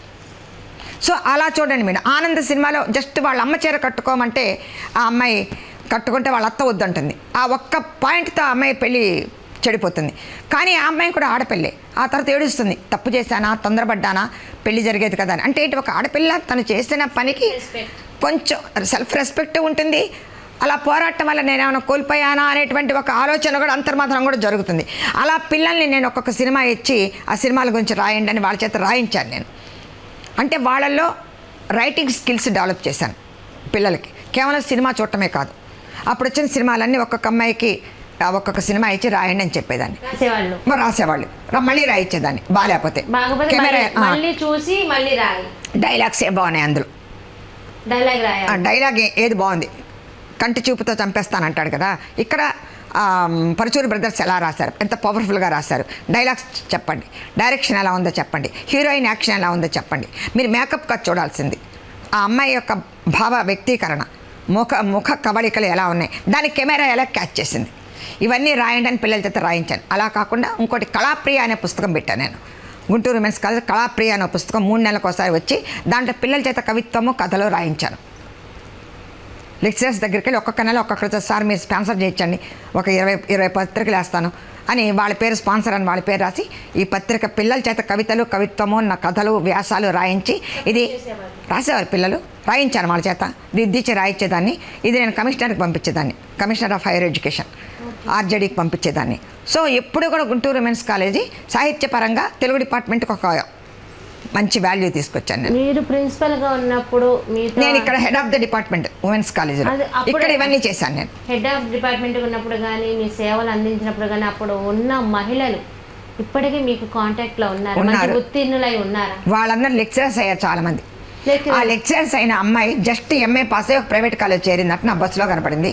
ఆ అమ్మాయిని ఏంటమ్మా ఇంత చిన్న అమ్మాయివి నువ్వు ఇంత బాగా పాఠం చెప్తున్నావేంటి అని అడిగితే ఆ అమ్మాయి ఒకే ఒక మాట చెప్పింది, అంటే ఇది చాలా నాకు పెద్ద రివార్డు కింద లెక్క. నాకు ఇప్పుడు 16 అవార్డులు వచ్చినాయి. ఆ అమ్మాయి చెప్పింది, సుశీల మేడం గారి దగ్గర తెలుగు చదువుకున్నామండి మేము. అది చాలా నాకు చాలా గొప్ప అవార్డు. బస్సులో కనపడి చెప్పింది, మేడం నేను పాఠం చెప్తుంటే ఇంత చిన్న అమ్మాయివి జస్ట్ మొన్నే ఎంఏ పాస్ అయ్యి వచ్చావు, ప్రైవేట్ కాలేజీలో చేరింది, ఇంత బాగా ఎలా చెప్తున్నావు అంటే గుంటూరు ఉమెన్స్ కాలేజీలో సుశీల మేడం దగ్గర ఎంఏ చదివామండి అని చెప్పిందట. అది నాకు చాలు. ప్రతి లెక్చరర్కి స్టూడెంట్ నుంచి వచ్చేది అవార్డు అనుకుంటా. అవార్డు. సో చాలామంది లెక్చర్స్ అయ్యారు, వాళ్ళు చాలా చక్కగా పాఠాలు చెప్పుకుంటున్నారు. ఎందుకంటే హిస్టరీ ఆఫ్ తెలుగు లిటరేచర్ చదవాలి. ఇప్పుడు మన దౌర్భాగ్యం ఏంటంటే హిస్టరీ ఆఫ్ తెలుగు లిటరేచర్ ఎవ్వరూ చదవట్లేదు. భారతాన్ని ఎవరు చదవరు, రామాయణాన్ని ఎవరు చదవరు, భారతం మీద వీళ్ళు రాస్తారు. కర్ణుడు చాలా గొప్పవాడని సినిమాలు వస్తున్నాయి. కర్ణుడు చాలా గొప్పవాడైనప్పుడు ద్రౌపదిని తీసుకురా అని చెప్పేసి ఇక్కడ రప్పించింది ఎవరు, దుర్యోధనుడికి చెప్పింది ఎవరు? నువ్వు చదివావా తిక్కన భారతం? నువ్వు సినిమాలు తీయగానే సరిపోలేదు. ఏం చెప్పాడు? ఇలాగ చేత్తోటి ఎత్తి రావణాసురుడు సీతని ఇలా చేత్తో ఎత్తి తీసుకువెళ్ళాడు వాల్మీకి రామాయణం ప్రకారం. ఆ తర్వాత వచ్చిన రామాయణాలు ఏం చేశారంటే రావణాసురుడు సీతను పట్టుకోవటం ఏంటి మన సీతమ్మ తల్లిని అని భూమితో పాటు పెకలించినట్టుగా కొంతమంది రాశారు. ఓకే, అది కూడా రాశారు. కానీ ఈ మధ్య ఒక సినిమాలో ఒకతను ఏదో ఇలాగ మంత్రి చేసి ఇలా వెళ్ళిపోతుంటే సీత ఇలా వెల్లికిలా పడి వెళ్ళినట్టుగా ఒక సినిమా తీశాడు, చేతబడి చేసి తీసుకెళ్తున్నట్టుగా. ఎందుకు తీశాడు నాకు అర్థం కాలేదు. స్వర్ణమయంగా ఉంటుంది లంక, మొత్తం స్వర్ణమే, బంగారం లంక అని వాల్మీకి రాస్తే ఒక బ్లాక్గా మొత్తం పెట్టి తీశాడు సినిమాలో. బ్లాక్ మొత్తం బ్యాక్గ్రౌండ్ అంతా బ్లాక్, రావణాసురుడు కత్తి నూరుతూ ఉంటాడు. ఇది నాకు అర్థం కాలేదు. ఏమన్నా రాయలసీమ ఫ్యాక్షనిజమా? రావణాసురుడు అద్భుతమైన రావణాసురుడు శివభక్తుడు, అద్భుతమైన పరిపాలనా దక్షుడు, అద్భుతమైనటువంటి అనేక లక్షణాలు ఉన్నాయి. కానీ ఒకే ఒక్క లోపం, పరస్త్రీ వ్యామోహం. ఈ పరస్త్రీ వ్యామోహం వల్ల నువ్వు నాశనం అయిపోయావు అని చెప్పడానికి మన రామాయణం ఉంది. పరస్త్రీని వివస్త్రని చేశాడు దుశ్శాసనుడు తీసుకొచ్చి, దుర్యోధనుడు చెప్తే. అందుకని 100 సోదరులు ఉన్నా, భీష్ముడు ద్రోణుడు మొదలైన గొప్పవాళ్ళంతా తన వెనక ఉన్నా సర్వనాశనం అయిపోయింది కౌరవ కుటుంబం. ఇది చెప్తోంది భారతం. ఈ నీతి ఎవరు తెలుసుకోకుండా నువ్వు అర్జునుడు చాలా దుర్మార్గుడు, కర్ణుడు చాలా గొప్పవాడు, భీముడు చాలా దుర్మార్గుడు, కీచకుడు చాలా గొప్పవాడు అని సినిమాలు తీస్తే ఈ ప్రభావం యూత్ మీద ఎలా పడుతుంది? ఒక గొప్ప హీరో, ఆ హీరో పేరు నేను చెప్పను, రాబోతుంది త్వరలో. ఈ సినిమాకి కనెక్షన్ రాబోతుంది, మొన్న వచ్చిన దరిద్రపు సినిమాకి ఇంకో కనెక్షన్ రాబోతుంది. దాంట్లో కర్ణుడిని ఒక గొప్ప నటుడిని పెడుతున్నారు. ఆ నటుడు అంటే వీళ్ళకి ఇష్టం కాబట్టి వీళ్ళందరూ యూత్ చూస్తున్నారు. యూత్ చూసి నిజంగానే అనుకుంటున్నారు. కానీ కర్ణుడు దుర్యోధనుడి పక్క నుండి కర్ణుడు దాన కర్ణుడే, ఒప్పుకుంటాను, చాలా మంచి గుణాలనే. ఎక్కడ స్త్రీని అవమానపరిచారో అక్కడ వాళ్ళు నాశనమయ్యారు. అది మన రామాయణ భారతాలు చెప్తున్నాయి. నిజమే, రావణాసురుడు గొప్పవాడు, కానీ కర్ణుడు చాలా గొప్పవాడు, దాన కర్ణుడు మొత్తం ఎవరడితే అది ఇస్తాడు. కానీ అతను దుర్యోధనుడిని రెచ్చగొట్టాడు. ద్రౌపదిని తీసుకొచ్చినప్పుడు అతను చెప్పాడు, ద్రౌపదిని తీసుకురమ్మని చెప్పింది, హేళన చేసింది అతను. అతను ఎలా హీరో అవుతాడు? వీళ్ళు ఈ సినిమాలు తీయటం ఎందుకు? యూత్ దీని మీద ప్రభావం పడదా? సో ఇవన్నీ కూడా నేను గమనిస్తూ ఉంటాను. పిల్లలకు అలా కాదు, ఇలా ఉండాలని చెప్తుంటాను, నా వృత్తి ధర్మం. అసలు యువతకి మన మహాభారతం ఏమి చదువుతుంది, రామాయణం ఏం నేర్పుతుంది? ఎవరు చదవట్లేదు. ఎందుకంటే మా ఇంట్లో ఉన్న పరిస్థితుల ప్రకారం చిన్నప్పటి నుంచి కూడా ఇలా చదవటం అలవాటైంది. చదువుకున్నాం, ఇష్టంగా చదువుకున్నాం. ముఖ్యంగా ప్రాచీన సాహిత్యం అనేటువంటి పునాది మీద మాత్రమే ఆధునిక సాహిత్యం వస్తుంది. శ్రీశ్రీ మహాప్రస్థానం రాశాడు, పదండి ముందుకు పదండి తోసుకు పోదాం పోదాం పైపైకి, కనపడలేదా అగ్ని కిరీటపు దగదగలు, ఎర్రబావుట నిగనగలు, హోమజ్వాలపు భొగబొగలు అని శ్రీశ్రీ రాశాడు. ఏ దేశ చరిత్ర చూసినా ఏమన్నది గర్వకాండం అని రాశాడు. పతితులార భ్రష్టులార బాధాసర్ప దష్టులార దగాపడిన తమ్ములార ఏడవకండి మీకోసం జగన్నాథ రచక్రాలు వస్తున్నాయి అన్నాడు. కానీ శ్రీశ్రీకి ప్రాచీన సాహిత్యం చాలా గ్రిప్ ఉంది. ప్రాచీన సాహిత్యం అద్భుతంగా చదివాడు శ్రీశ్రీ.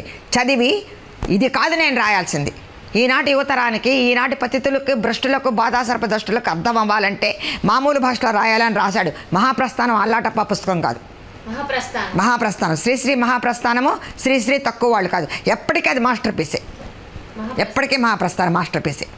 నా పిల్లలకి నేను కొనుక్కుంటాను, స్టూడెంట్స్ అడిగి తీస్తూ ఉంటాను, పోతుంది మళ్ళీ కొనుక్కుంటా, మళ్ళీ స్టూడెంట్స్ అడిగి తీస్తాను, చాలాసార్లు కొన్నా.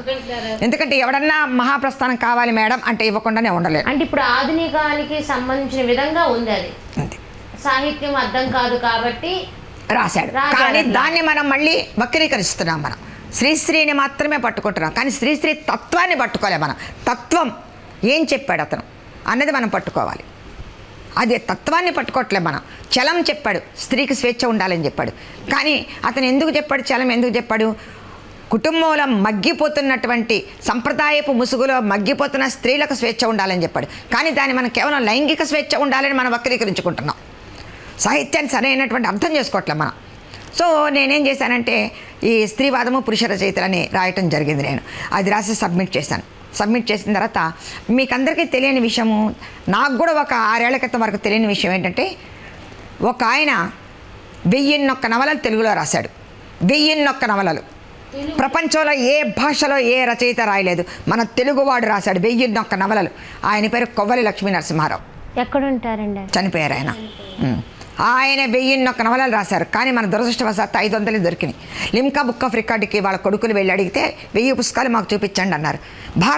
ప్రపంచ చరిత్రలోనే ఒక్క వ్యక్తి 1001 నవలలు రాయలేదు. ఆయన పేరు భయంకర్. మా ఇంట్లో కొన్ని పుస్తకాలు ఉన్నాయి, మా అమ్మగారు అప్పుడు తెప్పించారు కదా. భయంకర్ ఎవరు అని అడిగితే నాకు ఫ్రెండే, భువనచంద్ర, వీళ్ళందరూ నాకు మంచి ఫ్రెండ్స్. ఓలేటి పార్వతీ సింగ్ గారు కానీ వీళ్ళందరూ గొప్ప గొప్ప వాళ్ళందరూ కూడా నాకు బాగా టచ్లోనే ఉంటారు. అమ్మ భయంకర్ అనేది పెన్నేమమ్మ, ఆయన పేరు కొవ్వలి లక్ష్మీ నరసింహారావు అని చెప్పారు. నేను అన్నాను, అదేంటండి కొవ్వలి నవలలు చలం నవలలు చదివితే చెడిపోతారని మా చిన్నతనంలో అనేవాళ్ళు. చలం నవలలో మమ్మల్ని చదవనివ్వలే, ఎంఏలోనే నేను చదివా. ఎందుకు చెడిపోతారు? స్వేచ్ఛ అని చెప్పాడు కాబట్టి ఆడవాళ్ళు చెడిపోతారని ఒక గిరి గీశారు.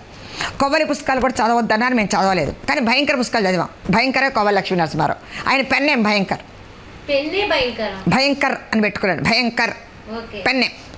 ఆయన అసలు పేరు కొవ్వలి లక్ష్మీ నరసింహారావు. ఆయన 1001 నవలలు రాశారని చెప్తే ఆయన గురించి ఎంక్వైరీ చేసి ఆయన గురించి నేను ఒక పుస్తకం రాశాను. అది నేను చేసిన చాలా ఎంఫిల్ పిహెచ్డి కంటే చాలా పెద్ద పుస్తకం. సాహిత్యంలో స్వేచ్ఛ అంటే ఏంటి, ఆధునికంలో స్వేచ్ఛ అంటే ఏంటి? సాహిత్యంలో స్వేచ్ఛ అంటే చాలా దుర్వినియోగం చేసుకుంటున్నారు. ఇటీవల వచ్చినటువంటి కవిత్వం కానీ కథలు కానీ చూస్తూ ఉంటే వీళ్ళకి ఏమీ తెలియదు. ఎందుకనంటే ఒక సెన్సేషన్ కోసం రాస్తున్నారు వీళ్ళు. సెన్సేషన్ అంటే ఏది రాస్తే ప్రజలు వెర్రెత్తిపోతారు, ఏది రాస్తే ప్రజలు ఒక సంచలనం కలుగుతుందని రాస్తున్నారు తప్ప సమాజానికి ఉపయోగపడుతుందా లేదా అని ఆలోచించట్లేదు. యూత్ అసలే సినిమాల పుణ్యమా అని, సినిమాల కంటే కూడా దౌర్భాగ్యం స్మార్ట్ ఫోన్ వచ్చిన తర్వాత యూత్ చెడిపోతున్నారు. ఎక్కడెక్కడ దరిద్రం అంతా మన ఇంట్లోనే ఉంది, టీవీ ద్వారా అనుకున్నాం మనం. ఇంట్లో కాదు, ఇప్పుడు అరచేతిలోనే ఉంది మనకు. ఈ దరిద్రాలన్నీ చూస్తూ యూత్ చెడిపోతున్నారు. ప్రియాంకారెడ్డి అనే ఒక వైద్యురాల్ని హైదరాబాద్లో ఓఆర్ఆర్ దగ్గర 4 రేప్ చేసి చంపారు. వాళ్ళు చంపినప్పుడు వాళ్ళు చేస్తున్న పని ఏంటంటే బాగా తాగి వాళ్ళు ఫోన్ వీడియో చూస్తూ ఆ అమ్మాయిని రేప్ చేశారు. సో ఒక 4 ఒక అమ్మాయిని రేప్ చేసి చంపేశారు. ఒక డాక్టర్ ఆ అమ్మాయి చంపేశారు. దానికి కారణము ఆ 4 మాత్రం కాదు, ఫోన్ వీడియోస్, నెక్స్ట్ డ్రింక్. అంత ఈజీగా నీకు ఎందుకు దొరుకుతుంది మందు? అంత ఈజీగా నీకు మందు దొరుకుతుంది. వాడు తాగిన మందు ప్రభావం, వాడు చూసినటువంటి ఫోన్ వీడియోస్. వీటిని నువ్వు నిషేధించకుండా అందరూ చాలా అద్భుతంగా ఉండాలంటే చేయలేం. యూత్ అనేది ఆకర్షణీయంగా ఉంటుంది. ఒక లైట్ మామూలుగా ఉంటుంది, అదే రంగురంగుల లైట్ ఆకర్షణీయంగా ఉంటుంది. సో యూత్ అంతా వెళ్ళిపోతున్నారు. సో చెప్పాల్సిన బాధ్యత తల్లిదండ్రులది, గురువులది, సమాజానికి. ఇది మర్చిపోయి తల్లిదండ్రులు కూడా వాళ్ళ తరపున వాళ్ళు టీవీ సీరియల్స్ చూసుకుంటూ భర్తను ఎలా చంపాలి, అత్తని ఎలా చంపాలని కోడని ఎలా చంపాలని అత్త, ఈ భర్త ఏమో 2వ భార్యని 3వ భార్యని చేసుకుంటూ ఉన్నాడు. ఈ సీరియల్స్ చూస్తూ కూర్చుంటున్నారు తల్లిదండ్రులు. బిడ్డలు ఎట్లా వెళ్ళిపోతున్నారని గమనించుకోవట్లేదు. సో సమాజం దీనికి బాధ్యత వహించాల్సిన అవసరం ఉంది. ఇటువంటి కథలు వస్తూ ఉన్నాయి, ఇటువంటి కవిత్వం వస్తూ ఉంది. ఇటువంటి కవితలు కథల్ని చదివి ప్రతి ఒక్కడూ రాస్తూ ఉన్నాడు. ఏం రాస్తున్నాడు? ఈరోజే స్వాతంత్ర దినోత్సవం తెచ్చింది మనకు స్వాతంత్రం. దీన్ని మనకు స్వాతంత్రం వచ్చింది అన్నదాన్ని మనకు స్వాతంత్రం వచ్చింది కవిత్వం అయిపోయింది. మనకు స్వాతంత్రం వచ్చింది కవిత్వం అయిపోయింది అంతే. ఈ రోజులో వస్తున్న కవిత్వం ఇలాగే ఉంది. తెచ్చింది హర్షం, వచ్చింది వర్షం, అయిపోయింది కవిత్వం. లేదుగా. ఏమీ లేదు. మరి ఇవి చదవమని నాకు పుస్తకాలు ఇస్తూ ఉంటే నేను చదవలేనని నేను ఎందుకు చెప్తాను? నేను వీటి మీద మీరు ఫైట్ చేయటం లేదా? చేస్తున్నా కదా. సాహిత్యంలో మీకున్నంత గొప్ప పేరు నాకు తెలిసి గుంటూరులో అయితే ఎవరికీ లేదు. ఉన్నది నాకు వన్నసి అంటే ఆడవాళ్ళల్లో 2 తెలుగు రాష్ట్రాల్లో నాకు విమర్శకురాలుగా మంచి పేరే ఉంది, అది ఒప్పుకుంటాను. మరి మీరు ఎలా ఊరుకుంటున్నారు? మీరు సహించరు కదా ఇలా? నా ఫ్రెండ్ పాపినేని శివశంకర్ నాకంటే 1 year సీనియర్, జేకేసీ కాలేజీలో చదువుకున్నాడు. ఇప్పటికి కూడా నాకు అంత పరిచయాలని, మొన్న అతనికి అవార్డు కూడా ఇచ్చాను నేను, విమర్శ అవార్డు. ఈ సందర్భంగా నేను ఇంకో విషయం చెప్పాలి. అవార్డులు కథలకు ఇస్తారు, కవిత్వానికి ఇస్తారు. మీ కవితా సంపుటి పంపించండి అవార్డు ఇస్తూ ఉంటారు, మీ కథల సంపుటి పంపించండి అవార్డు ఇస్తూ ఉంటారు, మీ విమర్శ పుస్తకం పంపించండి అవార్డు ఇస్తామని ఎవరు అంటారు. సో నేనే మా నాన్నగారి పేరు 5 ఏళ్ల నుంచి అవార్డు ఇస్తున్నా. ఈ సంవత్సరం నేను పాపినేని శివశంకర్కి అవార్డు ఇచ్చాను. అంటే విమర్శ చేసే వాళ్ళకే ఇస్తాను, విమర్శకే ఇస్తున్నాను నేను. ఎందుకంటే విమర్శకు ఎవరు అవార్డు ఇవ్వట్లేదు. 2 తెలుగు రాష్ట్రాల్లో కూడా 5 ఏళ్ల నుంచి ఇస్తుంది నేను ఒక్కదాన్ని. అంటే ప్రశ్నించే వాళ్ళకే అవార్డు ఇస్తున్నాను 5 ఏళ్ల నుంచి ఇస్తున్నాను నేను ఒక్కదాన్ని. పెట్టుకున్నారు ప్రశ్నించే వాళ్ళకి అవార్డు అని? ప్రశ్నించాలి. ఎందుకు ఆలోచన? ప్రశ్నలోంచే సమాధానం వస్తుంది, ఆ సమాధానాల్లోంచే ప్రగతి ఉంటుంది. మీరు అవార్డు త్రిపురనేని రామస్వామి చౌదరి గారి కుమారుడు త్రిపురనేని గోపిచంద్ ఉన్నాడు. అలా చెప్తే మీకు అర్థం కాదు. సాయి చంద్ ఉన్నాడు కదా సినిమాలో, వాళ్ళ నాన్నని చెప్తే మీకు అర్థం అవుతుంది. సినిమాలో సాయి చంద్ ఉన్నాడు కదా, వాళ్ళ నాన్న త్రిపురనేని గోపిచంద్, వాళ్ళ నాన్న త్రిపురనేని రామస్వామి చౌదరి. ఈ త్రిపురనేని గోపిచంద్ పుస్తకం రాసి ఏమని అంకితం ఇచ్చాడంటే, ఎందుకు అని ప్రశ్న నేర్పించిన నాన్నగారికి అంకితం అన్నాడు. అద్భుతం. ఎందుకు అనే ప్రశ్న నేర్పించిన నాన్నగారికి. ఈ ఎందుకు అనే ప్రశ్నలోంచే అన్ని పుట్టి, యాపిల్ పండు కింద పడింది ఎందుకు, పైకెందుకు వెళ్ళలేదనే ప్రశ్నలోంచే కదా గురుత్వాకర్షణ శక్తి వచ్చింది. సో ఎందుకు అనే ప్రశ్న నుంచే వస్తాయి అన్నీ. ఇది మనం గుర్తించాలి. అంటే ప్రశ్నలో నుంచి మనకు జవాబు వస్తుంది. ఆ జవాబులో ఉన్నటువంటి సహేతుకమైనటువంటి జవాబును మనం తీసుకోవాలి, పిచ్చి జవాబులు తీసుకోకూడదు. సో ఇట్లాగా నేను సాహిత్య ప్రస్థానం చేస్తున్న సమయంలో ప్రశ్నించే వాళ్ళేనట తెలివైన వాళ్ళు ఎప్పుడు. ఎందుకంటే కొంతమంది పిల్లలు ఒక బ్యాంకులో డిపాజిట్ చేసుకున్నట్టు ప్రశ్నలు పెట్టుకొని వస్తారట. ఆ ప్రశ్నించే పిల్లలు వస్తే పారిపోతారంట చాలా మంది. మరి ఎందుకు సమాధానం చెప్పలేక నా అదృష్టం ఏంటంటే, ఫస్ట్ నాకు జాబ్ రాగానే వినుకొండలో పడేస్తారు నన్ను. ఆ వినుకొండలో కో ఎడ్యుకేషన్, ఆడపిల్లల కాలేజీలో పాపం వాళ్ళు అడగరు అనే బదులు వాళ్ళు ఎక్కువ చదవరు. ఈ మగపిల్లలు ఈ విప్లవ సాహిత్యం బాగా చదువుతారు, విప్లవాల వెంట వెళ్తారు. వాళ్ళకి చాలా డౌట్స్ వస్తాయి. వాళ్ళు వచ్చి మేడంని అడుగుదామని చెప్పి వచ్చేవాళ్ళు. వాళ్ళు వచ్చి నన్ను అడుగుతారు ప్రశ్నలు. అడిగినప్పుడు అంటే ఈరోజు పాఠం వద్దని మీ ఉద్దేశమా? ఓకే, అడిగావు కాబట్టి చెప్తున్నాను నేను చెప్పేదాన్ని. తాంబూలాలు ఇచ్చేసాను తన్నుకు చావండి. మేడం ఇది ఎక్కడ డైలాగ్ అంటే, నేను పుస్తకం పక్కన పెట్టి కన్యాశుల్కంలో అగ్నిహోత్రాధానాలు చెప్తాడు, తాంబూలాలు ఇచ్చేసాను తన్నుకు చావండి అని వాళ్ళకి చెప్తే మాట్లాడేవాళ్ళు కాదు. సో మహాప్రస్థానం, ఈ పుస్తకాలు దేనికి మేడం ఉపయోగం అన్నాడు. మరి ఏ పుస్తకాలు పెట్టాలంటే మహాప్రస్థానం పెట్టాలన్నాడు. మహాప్రస్థానంలో ఏమొచ్చో నీకు చెప్పు అన్నాను. ఏమొచ్చో చెప్పంటే పదండి తోసుకన్నాడు. తర్వాత ఏంటో చెప్పన్నాడు. చెప్పలేదు. నేను మహాప్రస్థానం మొత్తం కంఠస్థం చెప్పా, మళ్ళీ నోరెత్తలేదు. నేను చెప్పిన మహాప్రస్థానాన్ని మొత్తం చెప్పాను. నేను నీకంటే చాలా ఫేవరెట్ నేను శ్రీశ్రీకి చెప్తానుండని మొత్తం చెప్పాను. ఇంకా మళ్ళీ మాట్లాడలేదు. కాబట్టి ఉపాధ్యాయుల ముందు చదువుకోవాలి. నువ్వు చదువుకున్నప్పుడు మాత్రమే విద్యార్థి అడిగే ప్రశ్నకు సమాధానం చెప్పగలవు. ఒకవేళ అన్నీ తెలిసాను అనుకోవటానికి వీల్లేదు. నువ్వు చెప్పాలి సిన్సియర్గా, బాబు నాకు కూడా డౌట్గా ఉంది, నేను రిఫర్ చేసి చెప్తాను అని నువ్వు రిఫర్ చేసి మన్నాడు చెప్పాలి పిల్లలకి. అది గురువుల యొక్క గొప్పతనం. కానీ చెప్పాలి. అప్పుడే గురువు అంటే గౌరవం ఉంటుంది. గురువులు ఈనాడు గౌరవం పోగొట్టడానికి కారణం ఏంటంటే బెల్ కొట్టగానే వెళ్ళటము, ఆ తర్వాత బిల్లు పెట్టడం, జీతం తీసుకోవటం. దీనికే పరిమితం అవుతున్నటువంటి గురువులు అన్నటువంటి ఐఎమ్ వెరీ సారీ. నేను ఒక లెక్చరర్ అయ్యండి గురువుల గురించి మాట్లాడకూడదు. కానీ ఈనాడు బిల్లు సంస్కృతి వచ్చింది. వీళ్ళు చదవట్లేదు పుస్తకాలు. ప్రతిరోజు ఎంతమంది చదువుతున్నారు? ప్రతిరోజు 5-6 గంటలు నేను చదువుతాను. ఇప్పుడు రిటైర్ అయ్యాక, నేను రిటైర్ అయ్యి 10 ఏళ్ళు అయింది. ఈ 10 ఏళ్లలో మరీ ముఖ్యంగా చెప్పాలంటే నేను హైదరాబాద్ వెళ్ళటం జరిగింది. మా అబ్బాయి ఆర్మీలో జాబ్ వచ్చింది. ఆర్మీలో సికింద్రాబాద్ వేయించుకుందాం అంటే నిజమే కదా అని నమ్మేసి గుంటూరులో ఉన్నటువంటి నా మూలాలన్నింటినీ తెంచుకొని, హై స్కూల్ నుంచి ఇక్కడ చదివాను నేను. ఈ మూలాలన్నీ తెంచుకొని హైదరాబాద్ వెళ్ళాను. హైదరాబాద్లో ఉందామంటే నాకు అక్కడ తెలుసు, మీ అందరికీ తెలుసు. ఎందుకంటే ఆంధ్ర ఉద్యమం, తెలంగాణ ఉద్యమం బాగా ఉంది. ఈ టైంలో వాళ్ళు మనల్ని ఆదరించలేదు. ఇది నేను చాలా క్లియర్గానే చెప్తున్నాను. నేను వాళ్ళు ఆంధ్ర వాళ్ళని ఆదరించలేదు. సో నేను చాలా ఫీల్ అయిపోయాను. నా గుంటూరు, నా సాహిత్య సభలు, ప్రతిరోజు ఏదో సాహిత్య సభలకు వెళ్తా గుంటూరులో. నేను ఇవన్నీ లేవే అని బాధపడ్డాను. పుస్తకాలు కూడా లేవు నాకు. పుస్తకాలు కూడా ఇక్కడ నేను ఎక్కడెక్కడ బేడేసి వెళ్ళిపోయాను నేను. అదొక పెద్ద తప్పు. నా పుస్తకాలు లేకుండా గడవదు. ఇదే టైంలో లాక్డౌన్ వచ్చింది. కరోనా లాక్డౌన్ ఎవరికి ఎంత నష్టం కలిగించింది నేను చెప్పను, కానీ నాకు మాత్రం చాలా మేలు చేసింది. ఎందుకంటే అచ్చుపత్రికలన్నీ ఆగిపోయినాయి. ఓన్లీ ఆన్లైన్ మ్యాగజైన్స్ మాత్రమే వచ్చినాయి. నేను ఆన్లైన్ మ్యాగజైన్కి రాయటం మొదలుపెట్టాను. విపరీతంగా రాయటం మొదలుపెట్టాను. ఏదైనా ఒక పుస్తకం చూస్తే ఆ పుస్తకం గురించి మంచిది చెడేదని రాయటం మొదలుపెట్టాను.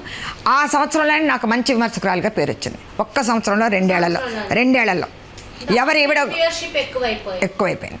ఆన్లైన్ ఇప్పుడు అందరికీ ఫోన్సే కదా, అచ్చు పుస్తకాలు ఎవరు చదవట్లేదు. ఆన్లైన్ మ్యాగజైన్స్లో రాయటం మొదలుపెట్టాను.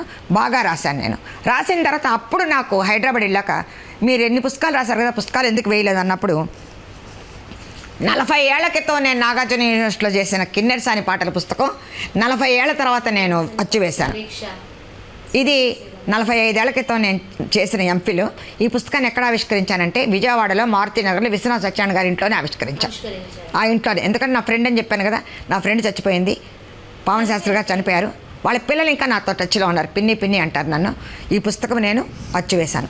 ఆ తర్వాత నా పిహెచ్డి పుస్తకము ముళ్ళపూడి వెంకటరమణ చేసిన 27 ఏళ్ళకి వేశాను ఈ పుస్తకం.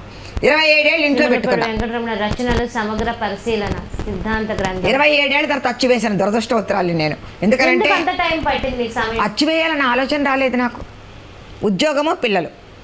ఉమెన్స్ కాలేజీలో కల్చరల్ ప్రోగ్రామ్స్ నేనే చూసేదాన్ని, ఉమెన్ డెవలప్మెంట్స్ నేనే చూసేదాన్ని, తెలుగు డిపార్ట్మెంట్లో అందరు కవుల్ని పిలిచి మీటింగ్స్ పెట్టేదాన్ని, సాయంత్రం పిల్లల్ని చూసుకునేదాన్ని. అచ్చు వేద్దామనే ఐడియా రాలేదు. అక్కడికి వెళ్ళాక అప్పుడు ఇందాక నేను చెప్పాను కవితలు, ఇలాంటి కవితలు వేసిన పుస్తకాలు చూసి అదేమిటి అని చెప్పేసి నేను వేయటం మొదలుపెట్టాను. పుస్తకాలు ప్రజల్లోకి వెళ్తున్నాయా మేడం? ఎంతవరకు ప్రచురణ? వెళ్ళట్లేదు, కొనట్లేదు, ఎవరు పుస్తకాలు కొనట్లేదు. ఎందుకు సాహిత్యం మీద ఎందుకు తీసుకోవట్లేదు?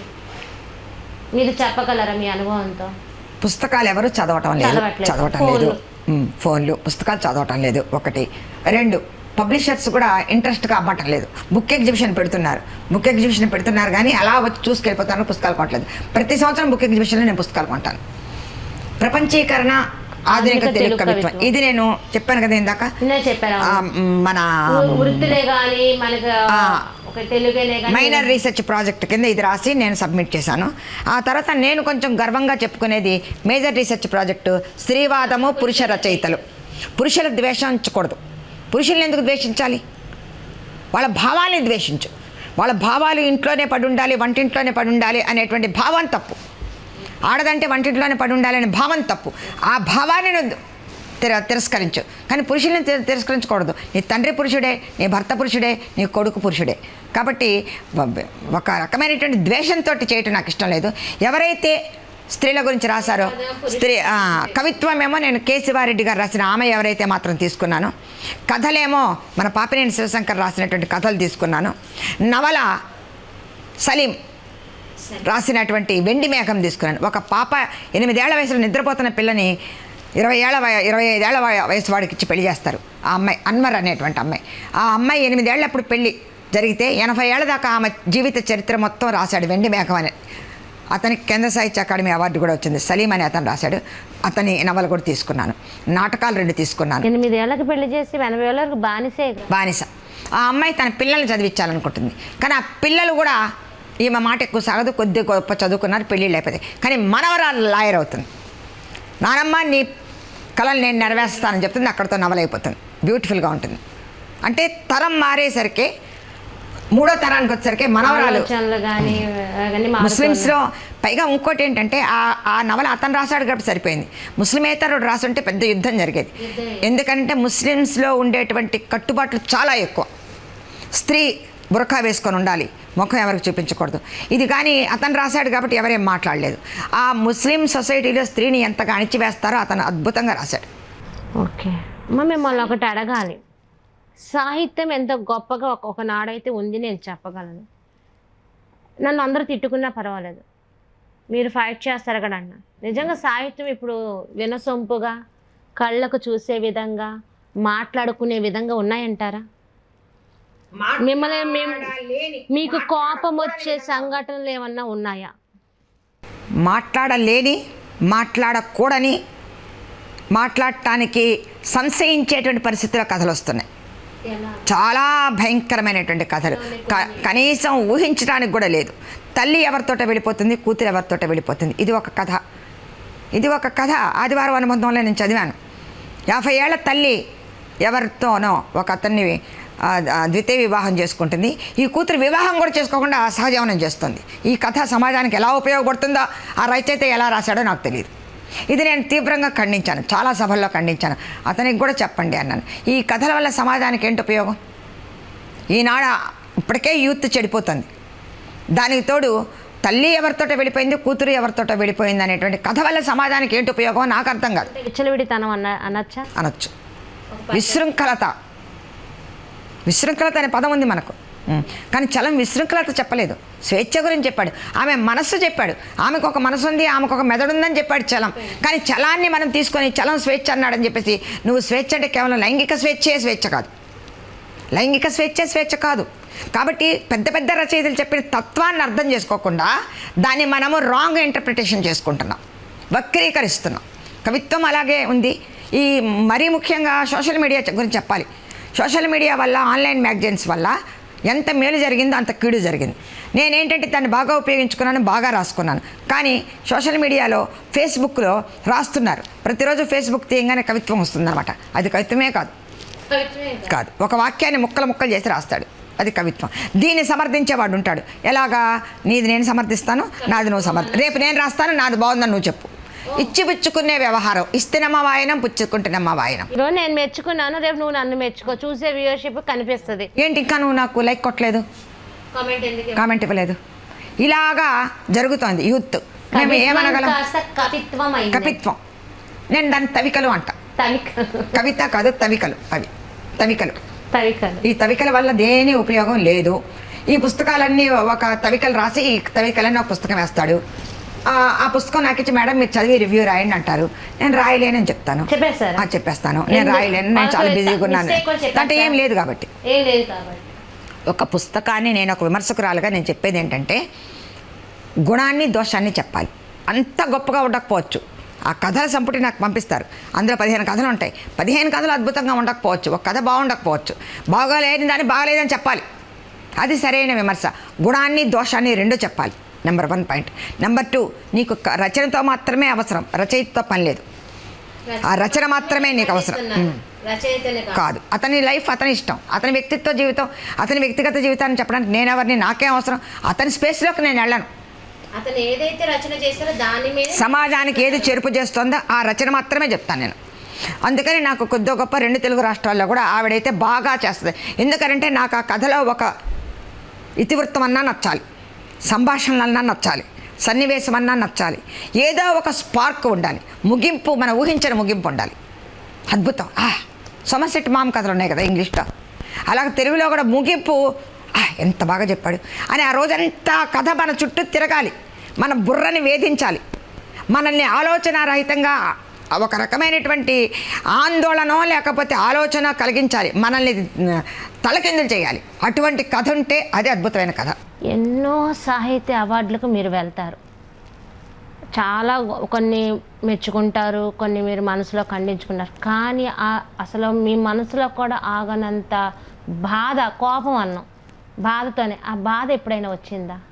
ఏంటి సమాజం ఎటుపోతుంది, ఏంటి దీనికా నేను వచ్చింది అనే సంఘటనలు ఎప్పుడైనా జరిగాయి? చాలా ఉన్నాయి. అవార్డులు వస్తున్నప్పుడు ఫోన్లు చేసి రికమెండేషన్ తోటి అవార్డులు తెచ్చుకుంటున్నప్పుడు చాలా బాధ వేస్తుంది. నాకు తెలుసు ఇతనికి నిన్నటిదాకా అవార్డు లిస్టులో ఇతని పేరు లేదు, మర్నాడు 24 అవర్స్లో పేరు ఎలా వచ్చింది? ఎందుకంటే ఆ లిస్ట్ నేను చూశాను కాబట్టి. వచ్చేసింది. ఏం చేయలే, నాకు తెలుసు. ఆ లిస్ట్ నేను చూశాను, 6 పేరు చూశాను. మర్నాడు పొద్దున 7వ పేరు వచ్చి చేరింది. ఎలా చేరుతుంది? ఇలాంటి ఎన్నో అవార్డులు చూశాను నేను. ఎందుకంటే రీసెర్చ్ చేశారేమో, అంటే ఫోన్స్ ద్వారా చేస్తారు. మర్నాటికల్లా అతని పేరు యాడ్ అవుతుంది. నేను మౌనంగా ఉంటాను తప్ప నేనేం చేయలేను. ఇది ఒక వ్యవస్థ, ఇలా బలమైన వ్యవస్థ ఇలా తయారైనప్పుడు నా బాధ ఏంటంటే, రాజకీయాలు ఉండొచ్చు కానీ సాహిత్యంలో రాజకీయాలేంటి? నా బాధ ఇది ఒక్కటే, సాహిత్యంలో రాజకీయాలు ఉండకూడదు. ఒకతనే ఏమన్నాడంటే, రాజకీయాలు లేకుండా సాహిత్యం ఎలా వస్తుంది అన్నాడు. అది నిజమే, ఎందుకంటే అతను ఒక పార్టీకి చెందినవాడు. ఆ పార్టీకి చెందినవాడు కాబట్టి ఆ పార్టీకి సంబంధించినటువంటి సాహిత్య వింగ్ ఒకటి ఉంది.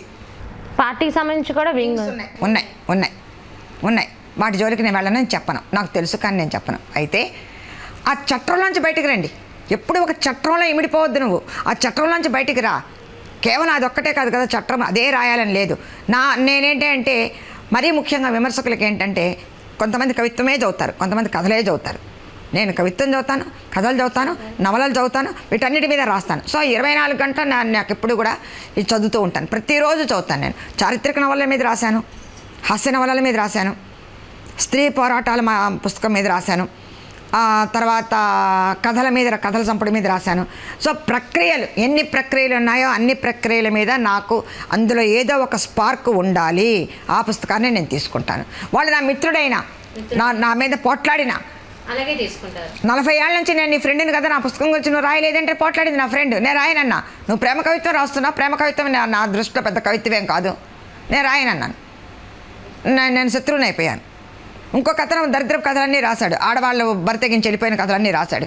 అతన్ని నేను బాగా భయంకరంగా విమర్శించాను. నేను అతనికి నేను శత్రువుని అయిపోతాను. ఆ తర్వాత ఇంకో కథను ఏదో రాశాడు, అందులో ఏమీ లేదు, నేను రాయనని చెప్తాను. నేను మొహమాటం లేకుండా రాయనని చెప్పాను, అతనికి నేను శత్రువుని అయ్యాను. ఏమైనా వల్గర్గా ఉండే సాహిత్యాలు ఈ మధ్యన ఏమన్నా వచ్చాయా? వస్తున్నాయి, చెప్పాను కదా వస్తున్నాయి. అది రహస్యమేమీ లేదమ్మా. ఇదివరకు కొన్ని శృంగారభరితమైన పుస్తకాలు మన గుంటూరులోని కొన్ని పుస్తకాల్లో చాటుగా అమ్మేవాళ్ళట, చాటుగా తెచ్చుకొని చదివేవాళ్ళట. ఇప్పుడు ఏమీ లేదు, ఓపెన్గా శుభ్రంగా వస్తున్నాయి, ప్రింట్ అవుతున్నాయి. అసలు సాహిత్యం అంటే ఏమిటి? సాహిత్యం ఎలా ఉంటే ఇది సాహిత్యం అంటారు? సాహిత్యం అంటేనే దాంట్లోనే ఉంది హితము చేకూర్చేది, సమాజానికి హితము చేకూర్చేది సాహిత్యము, సమాజానికి హితం చేకూర్చేది సాహిత్యము. సమాజానికి హితవు చేకూర్చాలి. ఎవరి భార్యని ఎత్తుకెళ్ళొద్దు, చచ్చిపోతామని చెప్పాడు. భార్యని వివస్త్రం చేయొద్దు, ఒక ఆమెను తీసుకొచ్చి సభలో వివస్త్రం చేసి నీ 5 భర్తలు అక్కడ పనికిమాలిన వాళ్ళు కూర్చున్నా, రా ఇక్కడ కూర్చొని తొడ మీద కొట్టాడు దుర్యోధనుడు, ఆ తొడలో విరగొట్టాడు భీముడు. ఇది చెప్పింది భారతంలో. నువ్వు భారతం అంతా తగలై, భారతాన్ని రామాయణంతా పూడ్చిపెట్టు. ఈ సీత వద్దులేండి, ఇక నేను ఏమైనా చెప్పకూడదు. ఈ మధ్యకాలంలో వచ్చిన చాలా అసభ్యకరమైనటువంటి, అశ్లీలకరమైనటువంటి, భారతదేశ జెండాని విమర్శించేటువంటి, జాతీయ గీతాన్ని విమర్శించేటువంటి రచనలు చేసి పాపులర్ అయిపోయినటువంటి వాళ్ళు ఉన్నారు. వాళ్ళ గురించి నేను చెప్పాల్సిన అవసరం కూడా లేదు, ఎందుకంటే అది వాళ్ళ సంస్కారహీనత. జాతీయ జెండాని, జాతీయ గీతాన్ని, దేశాన్ని పబ్లిక్గా విమర్శిస్తే రాజ్యాంగం ప్రకారం శిక్షార్హులు. రాజ్యాంగంలో ఉంది, మన జెండాని కింద పడేసి తొక్కాడు అనుకో ఇమీడియట్గా అరెస్ట్ చేయొచ్చు. రాజ్యాంగంలో ఉంది అది. జాతీయ గీతాన్ని విమర్శించకూడదు, కానీ జాతీయ గీతాన్ని విమర్శిస్తున్నారు, దేశాన్ని విమర్శిస్తున్నారు. అలాగే ఇది ఎందుకు నేను బాధపడుతున్నానంటే, నా కొడుకుని నేను ఆర్మీకి పంపించాను, నాకు ఆ రైట్ ఉంది, మాట్లాడే రైట్ నాకుంది. ఉన్న ఒక్క కొడుకుని నేను ఆర్మీకి పంపించాను, లెఫ్టినెంట్గా సెలెక్ట్ అయ్యాడు, కెప్టెన్ అయ్యాడు, ఇప్పుడు మేజర్గా ఉన్నాడు. మరి ఆ రైట్ నాకుంది. ఒక కొడుకుని దేశానికి రక్షణ కోసం పంపించాను, ఆ రైట్ నాకుంది. అలాగే ఇంటర్మీడియట్ తెలుగు చదివాను, సాహిత్యం ఎలా చాలా బాధ ఉంటుంది, ఏడుపులు ఉంటాయి, చాలా భయంగా ఉంటుంది. సియాచిన్ గ్లేషియర్లో తను మంచు కొండల మధ్య -40 degreesలో ఉన్నారు వాళ్ళు. -40 degrees, -1 degree నేను పారిపోయి వచ్చాను. -40 degrees, పొద్దున్న నిద్ర రాగానే కన్ను రెప్పల మీద, చెవుల మీద మంచు ఉంటుంది. ఆక్సిజన్ అనేది 50% వస్తుంది అక్కడ, ఆక్సిజన్ ఎత్తుకెళ్ళిపోతారు కదా. అక్కడ తను ఎప్పుడన్నా శాటిలైట్ ఫోన్ ఉంటే తను నాకు ఫోన్ చేసేవాడు. శాటిలైట్ ఫోన్, మామూలు ఫోన్ సిగ్నల్స్ అందం. ఫోన్ చేసినప్పుడు ఒక్కొక్కసారి రాత్రి 1 గంటకి ఫోన్ చేసి, అమ్మ విను, పాకిస్తాన్ నుంచి రైఫిల్ శబ్దం వినిపిస్తుంది వినమ్మా అనగానే, అర్ధరాత్రి 1 గంటకి రైఫిల్స్ ఏంటి పిచ్చా ఏంటంటే, లేదమ్మా వాళ్ళు మేము ఇక్కడున్నా అని వాళ్ళు ఇస్తారు, మేము ఇక్కడున్నా అని మేము పిలుస్తాము, మేమందరం ఫ్రెండ్స్వేనమ్మా, పాకిస్తాను సైనికులు చెడ్డవాళ్ళు కాదు, చైనా సైనికులు చెడ్డవాళ్ళు కాదు, వాళ్ళు చేసేటువంటి, వాళ్ళని నడిపించేటువంటి రాజకీయాలు చెడ్డవి, వాళ్ళు చెడ్డవాళ్ళు కాదు, వాళ్ళని నడిపిస్తున్నటువంటి రాజకీయాలు. కానీ యుద్ధానికి వచ్చినప్పుడు తప్పదు, చంపేయాలి, తప్పదు, అంత దాకా వచ్చి చెప్పాలి. సో ఇట్లా బాధపడిన క్షణాలు ఉన్నాయి, భయపడిన క్షణాలు ఉన్నాయి. కానీ ఒక రకమైనటువంటి ఆత్మస్థైర్యంతో స్త్రీ యొక్క ఉమెన్ డెవలప్మెంట్స్ పెట్టాను, స్త్రీల యొక్క ఆత్మాభిమానం గురించి పోరాడతాను, కానీ స్వేచ్ఛ గురించి కూడా పోరాడతాను. కానీ ఇప్పుడు అనుకునేటువంటి స్వేచ్ఛ కాదు. ఎందుకంటే నేను 33 ఏళ్ళు విద్యార్థులతోటే గడిపాను, ఆడపిల్లల మధ్య గడిపాను. వాళ్ళ ఊహలు, వాళ్ళ ఆలోచనలు అన్నీ నాకు తెలుసు. అందులో నేను పాఠం చెప్పి ఇంటికి వచ్చి కూర్చోను, నేను పిల్లల మధ్య తిరుగుతాను, కల్చరల్ ప్రోగ్రామ్స్ చేస్తాను, వాళ్ళ చేత డ్యాన్స్లు వేయిస్తాను, వాళ్ళ చేత పాటలు పాడిస్తాను. సో వాళ్ళతోటే గడుపుతాను. వాళ్ళ ఆలోచనలు ఎలా ఉన్నాయో నాకు తెలుసు, తరానికి ఎలా మారుతుందో నాకు తెలుసు. మీరు మహిళగా సాహిత్యం కూడా ఒక చీర మీద, మహిళ కట్టే చీర మీద ఒక సాహిత్యం చెప్పగలరా? వచ్చినాయి, చాలా వచ్చినాయి అమ్మా. చీరల మీద చాలా సాహిత్యం. అంటే ఇప్పుడున్న చీర వ్యవస్థ ఎలా ఉందన్నది మీకు తెలుసు, దాని గురించి ఒక సాహిత్యం చెప్పి ఒక అర్థం చెప్పగలరా మహిళలందరూ? అంటే ఇక్కడ నేను 2 భిన్నాభిప్రాయాలు చెప్పాను. నెంబర్ 1, చీరే కట్టుకోవాలనేటువంటి దాన్ని నేను పూర్తిగా అంగీకరించాను. ఎందుకనంటే ఈ అమ్మాయి బస్ ఎక్కాలి, పరిగెత్తాలి, ట్రైన్ ఎక్కాలి, మెట్రో ట్రైన్స్ వెళ్ళాలి, ఏది మన హైదరాబాద్లో కానీ బాంబేలో కానీ. ఈ అమ్మాయి ఉద్యోగం చేయాలన్నప్పుడు చీర పట్టుకొని చెంగే పట్టుకుంటుందా, కుచ్చిళ్ళే పట్టుకుంటుందా, హ్యాండ్ బ్యాగే పట్టుకుంటుందా. సో ఈ అమ్మాయి చుడిదార్ వేసుకెళ్తుంది, మొత్తం కవర్ అయి ఉంటుంది కదా. సో చుడిదార్ వేసుకున్నంత మాత్రం తప్పేమీ లేదు. కవర్ అయి ఉండాలి, కవర్ అయి ఉండాలి. అది కాబట్టి సో నువ్వు అదంతా కూడా విప్పి చూపించాల్సిన అవసరం లేదు కదా, విప్పి చూపించాల్సిన అవసరం లేదు నువ్వు. కాబట్టి కన్వీనియంట్గా నువ్వు డ్రెస్ ఉండాలి. ఎందుకనంటే ఈ వేగవంతమైన జీవితంలో, ఈ వేగవంతమైనటువంటి ఉద్యోగ అన్వేషణలో లేదా ఉద్యోగ నిర్వహణలో నువ్వు పరిగెత్తుకొని రైలు ఎక్కాలో లేకపోతే పరిగెత్తుకొని పోయి నీ క్యాబ్, నువ్వు ఒక ఆఫీస్ క్యాబ్ వెళ్ళిపోతూ ఉంటుంది, ఇంట్లో లేట్ అయింది, క్యాబ్ అందుకోవాలి కదా, పరిగెత్తాలి ఆ అమ్మాయి. అలాంటప్పుడు చుడిదార్ వేసుకోవడంలో తప్పేం లేదు. కాబట్టి దానికి నేను అంత అబ్జెక్షన్ పెట్టను. నేను చీరే కట్టుకోవాలని నేను అనను.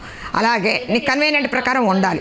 అలాగని ఇలా పూర్తిగా విప్పి చూపించేటువంటి దానికి. నిన్న మేము దుర్గ గుడికి వెళ్ళాము, ఆ అమ్మాయి టైట్ ప్యాంట్ వేసుకుంది, చిన్న జాకెట్ లాంటిది వేసుకొని వచ్చింది.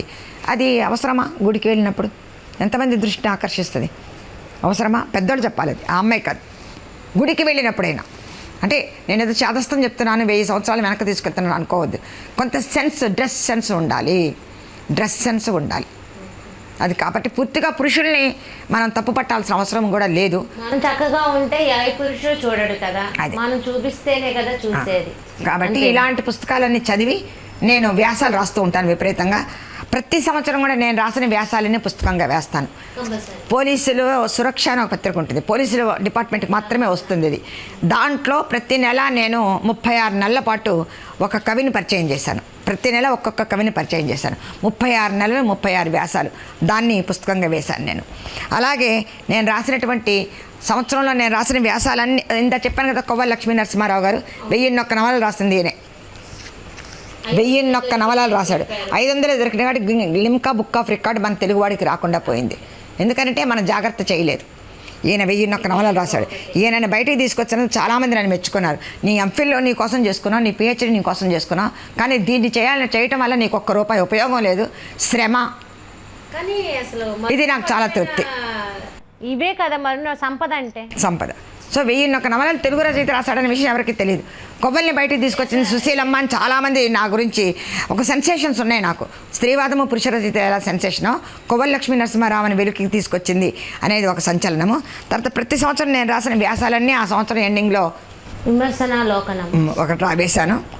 2021లో, 2022లో విమర్శ వీక్షణ మొత్తం వ్యాసాలు, సాహిత్య వ్యాసాలు. తర్వాత 23లో ఇది వేశాను, విమర్శన విపంచి.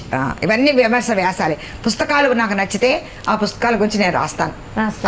నచ్చిన పుస్తకాలను కూడా విపరీతంగా ఖండిస్తా, అందులో అనుమానం లేదు. విమర్శలు ఉంటాయి ఖచ్చితంగా. మీకు 15 కన్నా ఎక్కువ అవార్డులు వచ్చాయని విన్నాము. అవార్డుల గురించి మాతో అంటే అవార్డులు కూడా నేను గొప్పగా చెప్పగలను. చంద్రబాబు నాయుడు అప్పుడు సీఎం 2002లోనే బెస్ట్ టీచర్ అవార్డు వచ్చింది నాకు. 2002లో బెస్ట్ టీచర్ అవార్డు. నేను జస్ట్ అప్లికేషన్ పెట్టి నేనేమేం చేశాను, ఉమెన్స్ కాలేజీలు చేసినటువంటి ఉమెన్ డెవలప్మెంట్స్లు కానీ, ఆడపిల్లలతో చేసిన కల్చరల్ ప్రోగ్రామ్స్ కానీ, తెలుగు డిపార్ట్మెంట్లో చేసినటువంటి అనేకమైన కార్యక్రమాలు, కవులందరినీ పిలిచాను కదా, వాళ్ళందరినీ కూడా రాసి నేను ఇంతలా బైండింగ్ చేసి పంపించాను. అప్పుడు రికమెండేషన్ లేదు రికమెండేషన్ లేదు. కానీ బెస్ట్ టీచర్ అవార్డు వచ్చింది. నేను సీఎం చంద్రబాబు నాయుడు దగ్గర నుంచే 2002లోనే అవార్డు తీసుకున్నాను. అప్పుడే తీసుకున్నాను. ఆ తర్వాత నేను యాక్టివ్గా ఉంటాను కొంచెం. ఆడపిల్ల అప్పుడు జన్మభూమి పెట్టేవాడు మా చంద్రబాబు నాయుడు. ఆ జన్మభూమికి మా కంపల్సరీగా ఆడపిల్లల్ని తీసుకురమ్మని మా కమిషనర్ చెప్పారు మాకు. సో వీళ్ళని తీసుకొని వెళ్ళి నేను మన గాంధీ పార్క్ దగ్గర 2002లో ఆ మొక్కలని పీకేసి అవన్నీ చేసిన మా ఉమెన్స్ కాలేజ్ పిల్లలు కూడా ఉన్నారు. తర్వాత మనకు మానస సరోవరం అని ఉంది కదా ఇక్కడ, అక్కడికి కూడా మేము వెళ్ళాం. అక్కడ కూడా జన్మభూమి కార్యక్రమాలు చేసాం. కంపల్సరీ నెలకి ప్రతి శనివారం. నేను గవర్నమెంట్ స్కూల్లోనే చదువుకున్నాను. జన్మభూమి కార్యక్రమం స్వర్ణాంధ్రప్రదేశ్ చేసాం. సో అప్పుడు నాకు మదర్ తెరీసా అవార్డు వచ్చింది. తర్వాత మన రాయపాటి శ్రీనివాసరావు గారు ఒకరోజు ఫోన్ చేసి ఇందిరాగాంధీ అవార్డు మీకు ఇస్తామమ్మా అన్నారు. అలా నాకు ఫోన్ చేసి చెప్పడమే తప్ప నాకేమీ లేదు. మొన్న ఈ మధ్య కూడా నాకు 16 అవార్డు వచ్చింది. అమ్మ మీకు మేము విమర్శలో అవార్డు ఇస్తున్నాం అని చెప్తే అలాగా అండి అని వెళ్ళటం తప్ప నాకై నేను ఎవరికి పంపను. అలాగే ఈ సంవత్సరం కూడా 2-3 మీ బయోడేటా పంపించండి అవార్డు ఇస్తా అన్నారు. నేను పంపించను.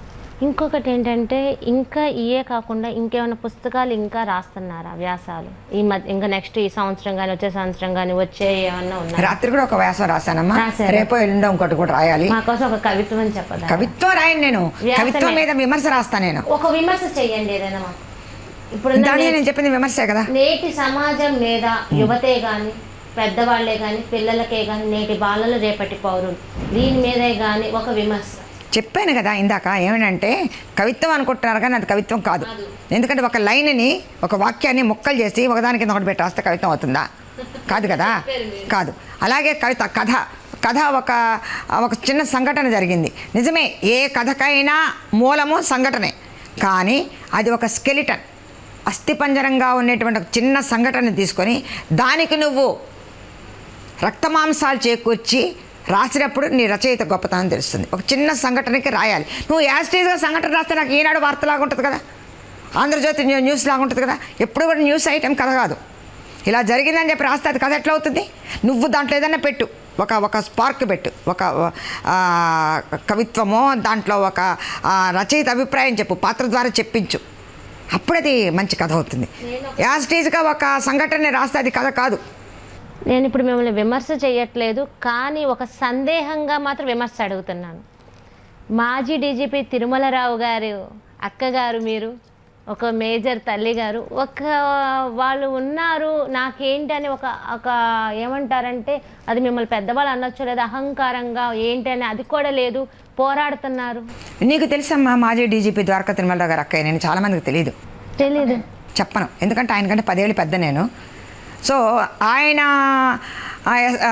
హై స్కూల్లో ఉండగానే నేను కవిత్వం రాయటం మొదలుపెట్టాను. నేను ప్యారడీ అని ప్యారడీలు రాశానని చెప్పాను కదా. ప్యారడీలన్నీ అప్పారావు, ఇతనేమో అప్పారావు, వీడేమో బుడుగు, ఇతనేమో కన్యాశంకులో గిరీశం. వీళ్ళ ముగ్గురు మన గుంటూరులో కలిస్తే ఎలా ఉంటుంది, విజయవాడలో కలిస్తే ఎలా ఉంటుందని ప్యారడీలు అప్పుడే రాశాను నేను. సో ఆయన ఐపీఎస్ కాకముందే నేను రచయిత్రిని. అలాగే ఆయన ఐపీఎస్ కాకముందే నేను కవిత్వం రాశాను, కొన్ని కవిత్వం రాశాను. చెప్పాను కదా పడమట వీధి అంటే, చెప్పాను కదా ఇందాక కంప్యూటర్సే అంతే. కాబట్టి పడమట వీధి అంటే వెస్ట్రన్ సొసైటీ. పడమట వీధి వెస్ట్రన్ సొసైటీ మన తెలుగు మీద ఎలా ప్రభావం చూపించింది, మన తెలుగు ధనం మీద ఎలా ప్రభావం చూపించింది, తెలుగు సంస్కృతి మీద ఎలా ప్రభావం చూపించింది, మనల్ని మనం ఎలా కోల్పోతున్నాం అని కవిత్వం కూడా రాశాను. ఫోను కంప్యూటర్లు వృత్తులు లేవు, ఇంకా ఇదే విషయం. కాబట్టి అమెరికా వెళ్ళటం, డాలర్లు సంపాదించడం, తల్లిదండ్రుల్ని వృద్ధాశ్రమాల్లో పెట్టడం. భారతదేశం కొన్నాళ్ళకి వృద్ధాశ్రమం అయిపోతుందా? భారతదేశం అవుతుందా? వృద్ధులు ఉండాలంటే భారతదేశంలో ఉండాలి. యంగ్స్టర్స్ అందరూ కూడా ఇతర దేశాలకు వెళ్ళిపోతున్నారు. అయితే దీంట్లో మనం కూడా చెప్పొచ్చు, ఈ దేశంలో అందరికీ న్యాయంగా ఉద్యోగాలు వస్తున్నాయా? రావట్లేదు కాబట్టి వెళ్ళిపోతున్నారు ఈ దేశాన్ని వదిలేసి అనుకోవచ్చు. ఎందుకంటే నాకు ఇప్పుడు ఆలోచిస్తున్నాను, నేను ఆవేశంతో మాట్లాడేదాన్ని ఇదివరకు, నేను ఎందుకు వెళ్తున్నారు ఇతర దేశాలు కానీ. ఇప్పుడు నాకు ఆలోచిస్తే ఒకటి అనిపిస్తుంది, ఎక్కడ ఏ ఉద్యోగంలో 90% ఉద్యోగాలన్నీ కూడా ఎవరికో ఒకరికి ముందుగానే అయిపోతుంది. ఈ పిచ్చోడు సర్టిఫికెట్లు తీసుకొని ఇంటర్వ్యూకి వెళ్తే వీడికి రావట్లేదు, ఆల్రెడీ ఎవరికో ఉద్యోగాలు లేక. సో ఇప్పుడు నేను అంత ఆవేశంగా ఎవరితో మాట్లాడలేకపోతున్నాను. ఇదివరకు ఇతర దేశాలకు వెళ్ళిన వాళ్ళని ఎందుకు వెళ్తున్నారు లేదని, ఇప్పుడు నేను ఉపాధి కోసం వెళ్తున్నారు, ఇక్కడ దొరకట్లేదు వెళ్తున్నారు, బతికించుకోవాలి వెళ్తున్నారు, తప్పదు అనిపిస్తుంది. కానీ అక్కడికి వెళ్ళినంత మాత్రాన తల్లిదండ్రులు మర్చిపోమని, మాతృభూమిని మర్చిపోమని కాదు, మాతృమూర్తిని మర్చిపోమని కాదు, మాతృభాషని మర్చిపోమని కాదు. మాతృభాషను మర్చిపోకూడదు, నువ్వు మాతృమూర్తిని మర్చిపోకూడదు, మాతృదేశాన్ని మర్చిపోకూడదు.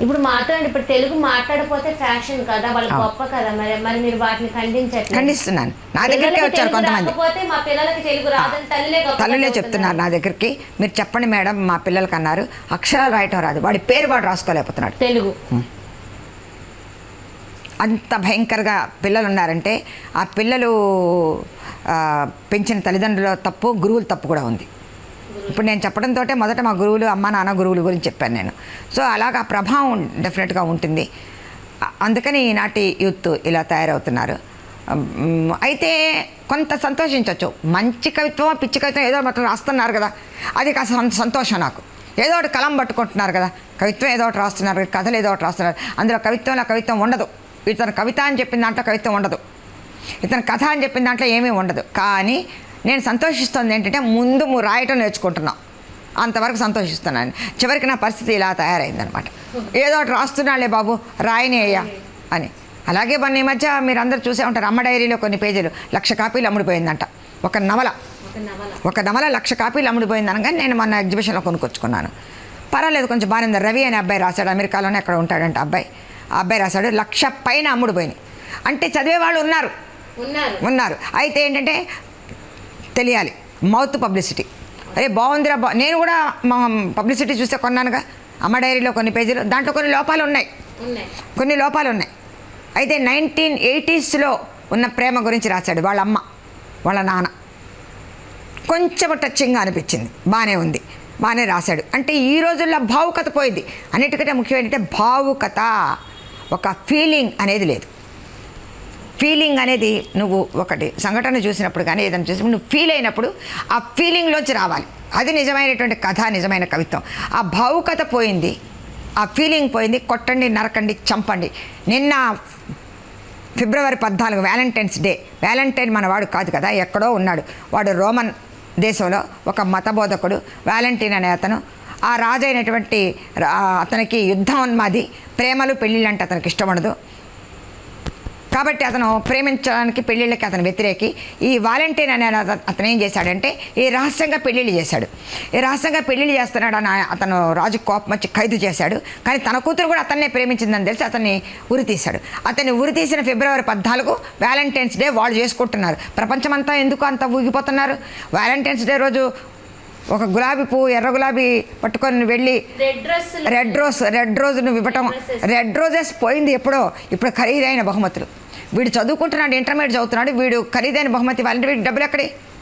అమ్మా నాన్నని పీడిస్తాడు, లేదా అప్పు చేస్తాడు, లేదా దొంగతనం చేస్తాడు. సో సంస్కృతి ఇలాగా పాడైపోతుంది. సో ఇట్లాంటి పరిస్థితుల్లో వ్యాలంటైన్స్ డే రోజే ఫిబ్రవరి 14 గోదావరి జిల్లాలో ఒక అమ్మాయిని యాసిడ్ పోసాడు. నిన్నగాక మొన్న ఆ అమ్మాయి ప్రేమిస్తే ఆ అమ్మాయి ఒప్పుకోలేదు. ఆ అమ్మాయి పెళ్లి సెటిల్ అయిందంట. ఆ అమ్మాయి ముఖం మీద యాసిడ్ పోసాడు ఫిబ్రవరి 14. ఇదేనా ప్రేమ? ప్రేమకు అర్థం ఇదేనా? కాబట్టి వీళ్ళు యూత్ అనుకునేటువంటి ప్రేమ కాదు, ప్రేమ అని అనుకుంటున్నారు. ఇది కేవలం ఒక ఆకర్షణ మాత్రమే. దీన్ని చెప్పాల్సింది ఎవరు? తల్లిదండ్రులు. కాబట్టి తల్లిదండ్రులు ఎప్పుడైతే నువ్వు ఫ్రెండ్లాగా ఉంటావో నీ పిల్లలతోటి, వాళ్ళు నీకు ప్రతిదీ చెప్పగలిగి ఉండాలి. ఆడపిల్ల కానీ మగపిల్లవాడు కానీ నీకు ప్రతిదీ చెప్పగలిగి ఉండాలంటే నువ్వు ఫ్రెండ్గా ఉండాలి. ఒక వయసు వచ్చాక అజమాయిషి కాకుండా స్నేహితుల్లాగా ఉన్నప్పుడు అమ్మాయి తన మనసులో మాట చెప్తుంది. నీ ఇష్టమైతే మంచివాడైతే చేయొచ్చు, కులాలకి మతాలకి అతీతంగా పెళ్లి చేయొచ్చు. కుల మతాలు గిరిగీసుకోమని నేను చెప్పను. వ్యక్తి మంచివాడై ఉండాలి, ఆ అమ్మాయిని ప్రేమించాలి, ఆ అమ్మాయిని పోషించగలిగి ఉండాలి, బాధ్యతగా ఉండాలి. ఇది ఉంటే కులాంతర వివాహాలు, మతాంతర వివాహాలు చేసుకొని సక్సెస్ఫుల్గా ఉన్న వాళ్ళు ఉన్నారు, చాలామంది ఉన్నారు మా ఫ్రెండ్స్లోనే. కాబట్టి ఈ చట్టాలు దాటి విశాలమైన దృక్పథంతో ఆలోచించినప్పుడు ఒక విశాలమైన, ఇప్పుడు మనకు రవీంద్రనాథ్ ఠాగూర్కి నోబెల్ బహుమతి ఎందుకు వచ్చింది? ఆయన రాసిన గీతాంజలి ఒక గొప్ప అద్భుతమైనటువంటి విశ్వప్రేమ గురించి చెప్పాడు, అందుకని అతను నోబెల్ బహుమతి వచ్చింది. నువ్వు నేను ప్రేమ గురించి చెప్పలేదు. కాబట్టి విశాలమైనటువంటి ప్రేమ గురించి విశ్వాన్ని ప్రేమించమన్నాడు. కాబట్టి గీతాంజలి ఒక మాస్టర్ పీస్. గీతాంజలి నోబెల్ బహుమతి వచ్చింది. అటువంటి ప్రేమ మనకు కావాలి. నిన్ను నువ్వు ప్రేమించుకో, నీ తల్లిదండ్రులని ప్రేమించు, నువ్వు తోడబుట్టిన వాడిని ప్రేమించు, నీ పక్కింటి వాడిని ప్రేమించు, నీ సంఘాన్ని ప్రేమించు, ప్రకృతిని ప్రేమించు, వర్షాన్ని ప్రేమించు. ప్రేమ ఇలాగే కదా, అన్నీ చాలా ఉన్నాయి. మంచు బిందువుని ప్రేమించవచ్చు, దేశాన్ని ప్రేమించవచ్చు, అసలు మానవత్వాన్ని ప్రేమించవచ్చు. ఇన్ని ప్రేమలు ఉండగా ఒక అమ్మాయి నేను ప్రేమించలేదని యాసిడ్ పోయటం దౌర్భాగ్యం కదా, అది ప్రేమ కాదు కదా మేడం. నేటి సమాజానికి, అందరూ ఉంటారు సమాజంలో, మీరు ఇచ్చే సందేశం ఏంటి? సందేశం అనే మాట వద్దులే కానీ బాగా చదువుకోండి, నీతిగా న్యాయంగా ధర్మంగా ఉండండి. ధర్మం అనేది మారిపోతూ ఉంటుంది. అక్కడ వేరే దేశాల్లో ఒకటి ఉండొచ్చు, ఇక్కడ ఒక ఉండొచ్చు. ధర్మం అనే దాన్ని అతని తల్లిదండ్రులు చూడలేదనుకో అరెస్ట్ చేయలేం. రాజ్యాంగం వేరు, చట్టం వేరు, ధర్మం వేరు. చట్టానికి న్యాయానికి అనే పాట కూడా ఉంది. రాజ్యాంగంలో ఉండేటువంటి చట్టం వేరు, ధర్మం వేరు. ఈ ధర్మాన్ని చేయాల్సింది ఎవరు? నువ్వు. ధర్మాన్ని నువ్వు ఆచరించు. నువ్వు నీ చెల్లిని సరిగ్గా చూడలేదనుకో, చెల్లి పట్ల నీకు ప్రేమ లేదనుకో, ప్రేమించు అని ఏ చట్టము చెప్పదు, ఏ కోర్టు చెప్పదు. అదేంటి? ఒక అన్నగా నీ ధర్మం. కాబట్టి ధర్మాన్ని పిల్లలకి నేర్పించాలి. నాన్న ఇలా ఉండని చెప్పాలి. తల్లి కూతుర్ని కాపాడుతుందని చెప్పాలి. కూతుర్ని ఎంత జాగ్రత్తగా నువ్వు చూస్తున్నావో కొడుకును కూడా అంతే జాగ్రత్తగా చూడండి. వాడు ఎక్కడికి వెళ్ళి వస్తున్నాడు, ఎవరితో వెళ్ళి వస్తున్నాడు సినిమాకి అన్నది కూడా నువ్వు ఎప్పుడైతే ప్రతి తల్లి జాగ్రత్త వహిస్తుందో, నువ్వు సినిమా టీవీలు మానేసి కాస్త వాళ్ళని కూడా చూసుకుంటావా, అప్పుడు ఈ యాసిడ్ దాడులు ఉండవు. ఎందుకంటే 33 years లెక్చరర్గా పనిచేశాను కాబట్టి, యూత్తో కలివిడిగా ఉన్నాను కాబట్టి, నేను ఆడపిల్లలకు సంబంధించినటువంటి అనేక కార్యక్రమాలు చేశాను కాబట్టి ప్రతి 5-10 ఏళ్ళకి తరం మారుతుందమ్మా. నేటి బాలలే రేపటి పౌరులు. అది ప్రతి 10 ఏళ్ళకి మారుతుంది. ట్రెండ్ మారుతుంది. దాన్ని ట్రెండ్ అనండి, మీరు ఏదన్నా అనండి, కానీ తరం అనండి. ప్రతి తరము మారుతుంది. ఎప్పుడు 5-10 ఏళ్ళకి ఒక తరం మారుతుంది. నా తరం వాళ్ళ భావాలు మీకు ఉండకపోవచ్చు, మీ తర్వాత ఇంకొక 10 ఏళ్ళకి మారిపోవచ్చు. కాబట్టి తరానికి మారుతుంది. ఇందాక అనుకున్నట్టుగా మనం చీర కట్టే అని ఇప్పుడు నేను చెప్పలేను, ఎందుకంటే తరం మారింది. సాఫ్ట్వేర్ ఇంజనీర్స్గా చేస్తున్నారు. కాబట్టి తరానికి అనేకమైనటువంటి ఆర్థిక, సామాజిక, రాజకీయ, ఉద్యోగపరమైనటువంటి మార్పులు జరుగుతూ ఉంటాయి. కాబట్టి ఆ తరానికి అనుగుణంగా మారటంలో తప్పేమీ లేదు. దానిని మనం ఆక్షేపించక్కర్లేదు. చూసి చూడనట్టు పోవాలి యూత్. అయితే ధర్మం తప్పకూడదు. అదొక్కటే నేను చెప్పగలను. చూశారు కదా, ఇది వాళ్ళ ఇంటర్వ్యూ. మరో ఇంటర్వ్యూలో మీ శ్రావణి మిమ్మల్ని మళ్ళీ కలుస్తుంది. అంతవరకు సెలవు, నమస్కారం.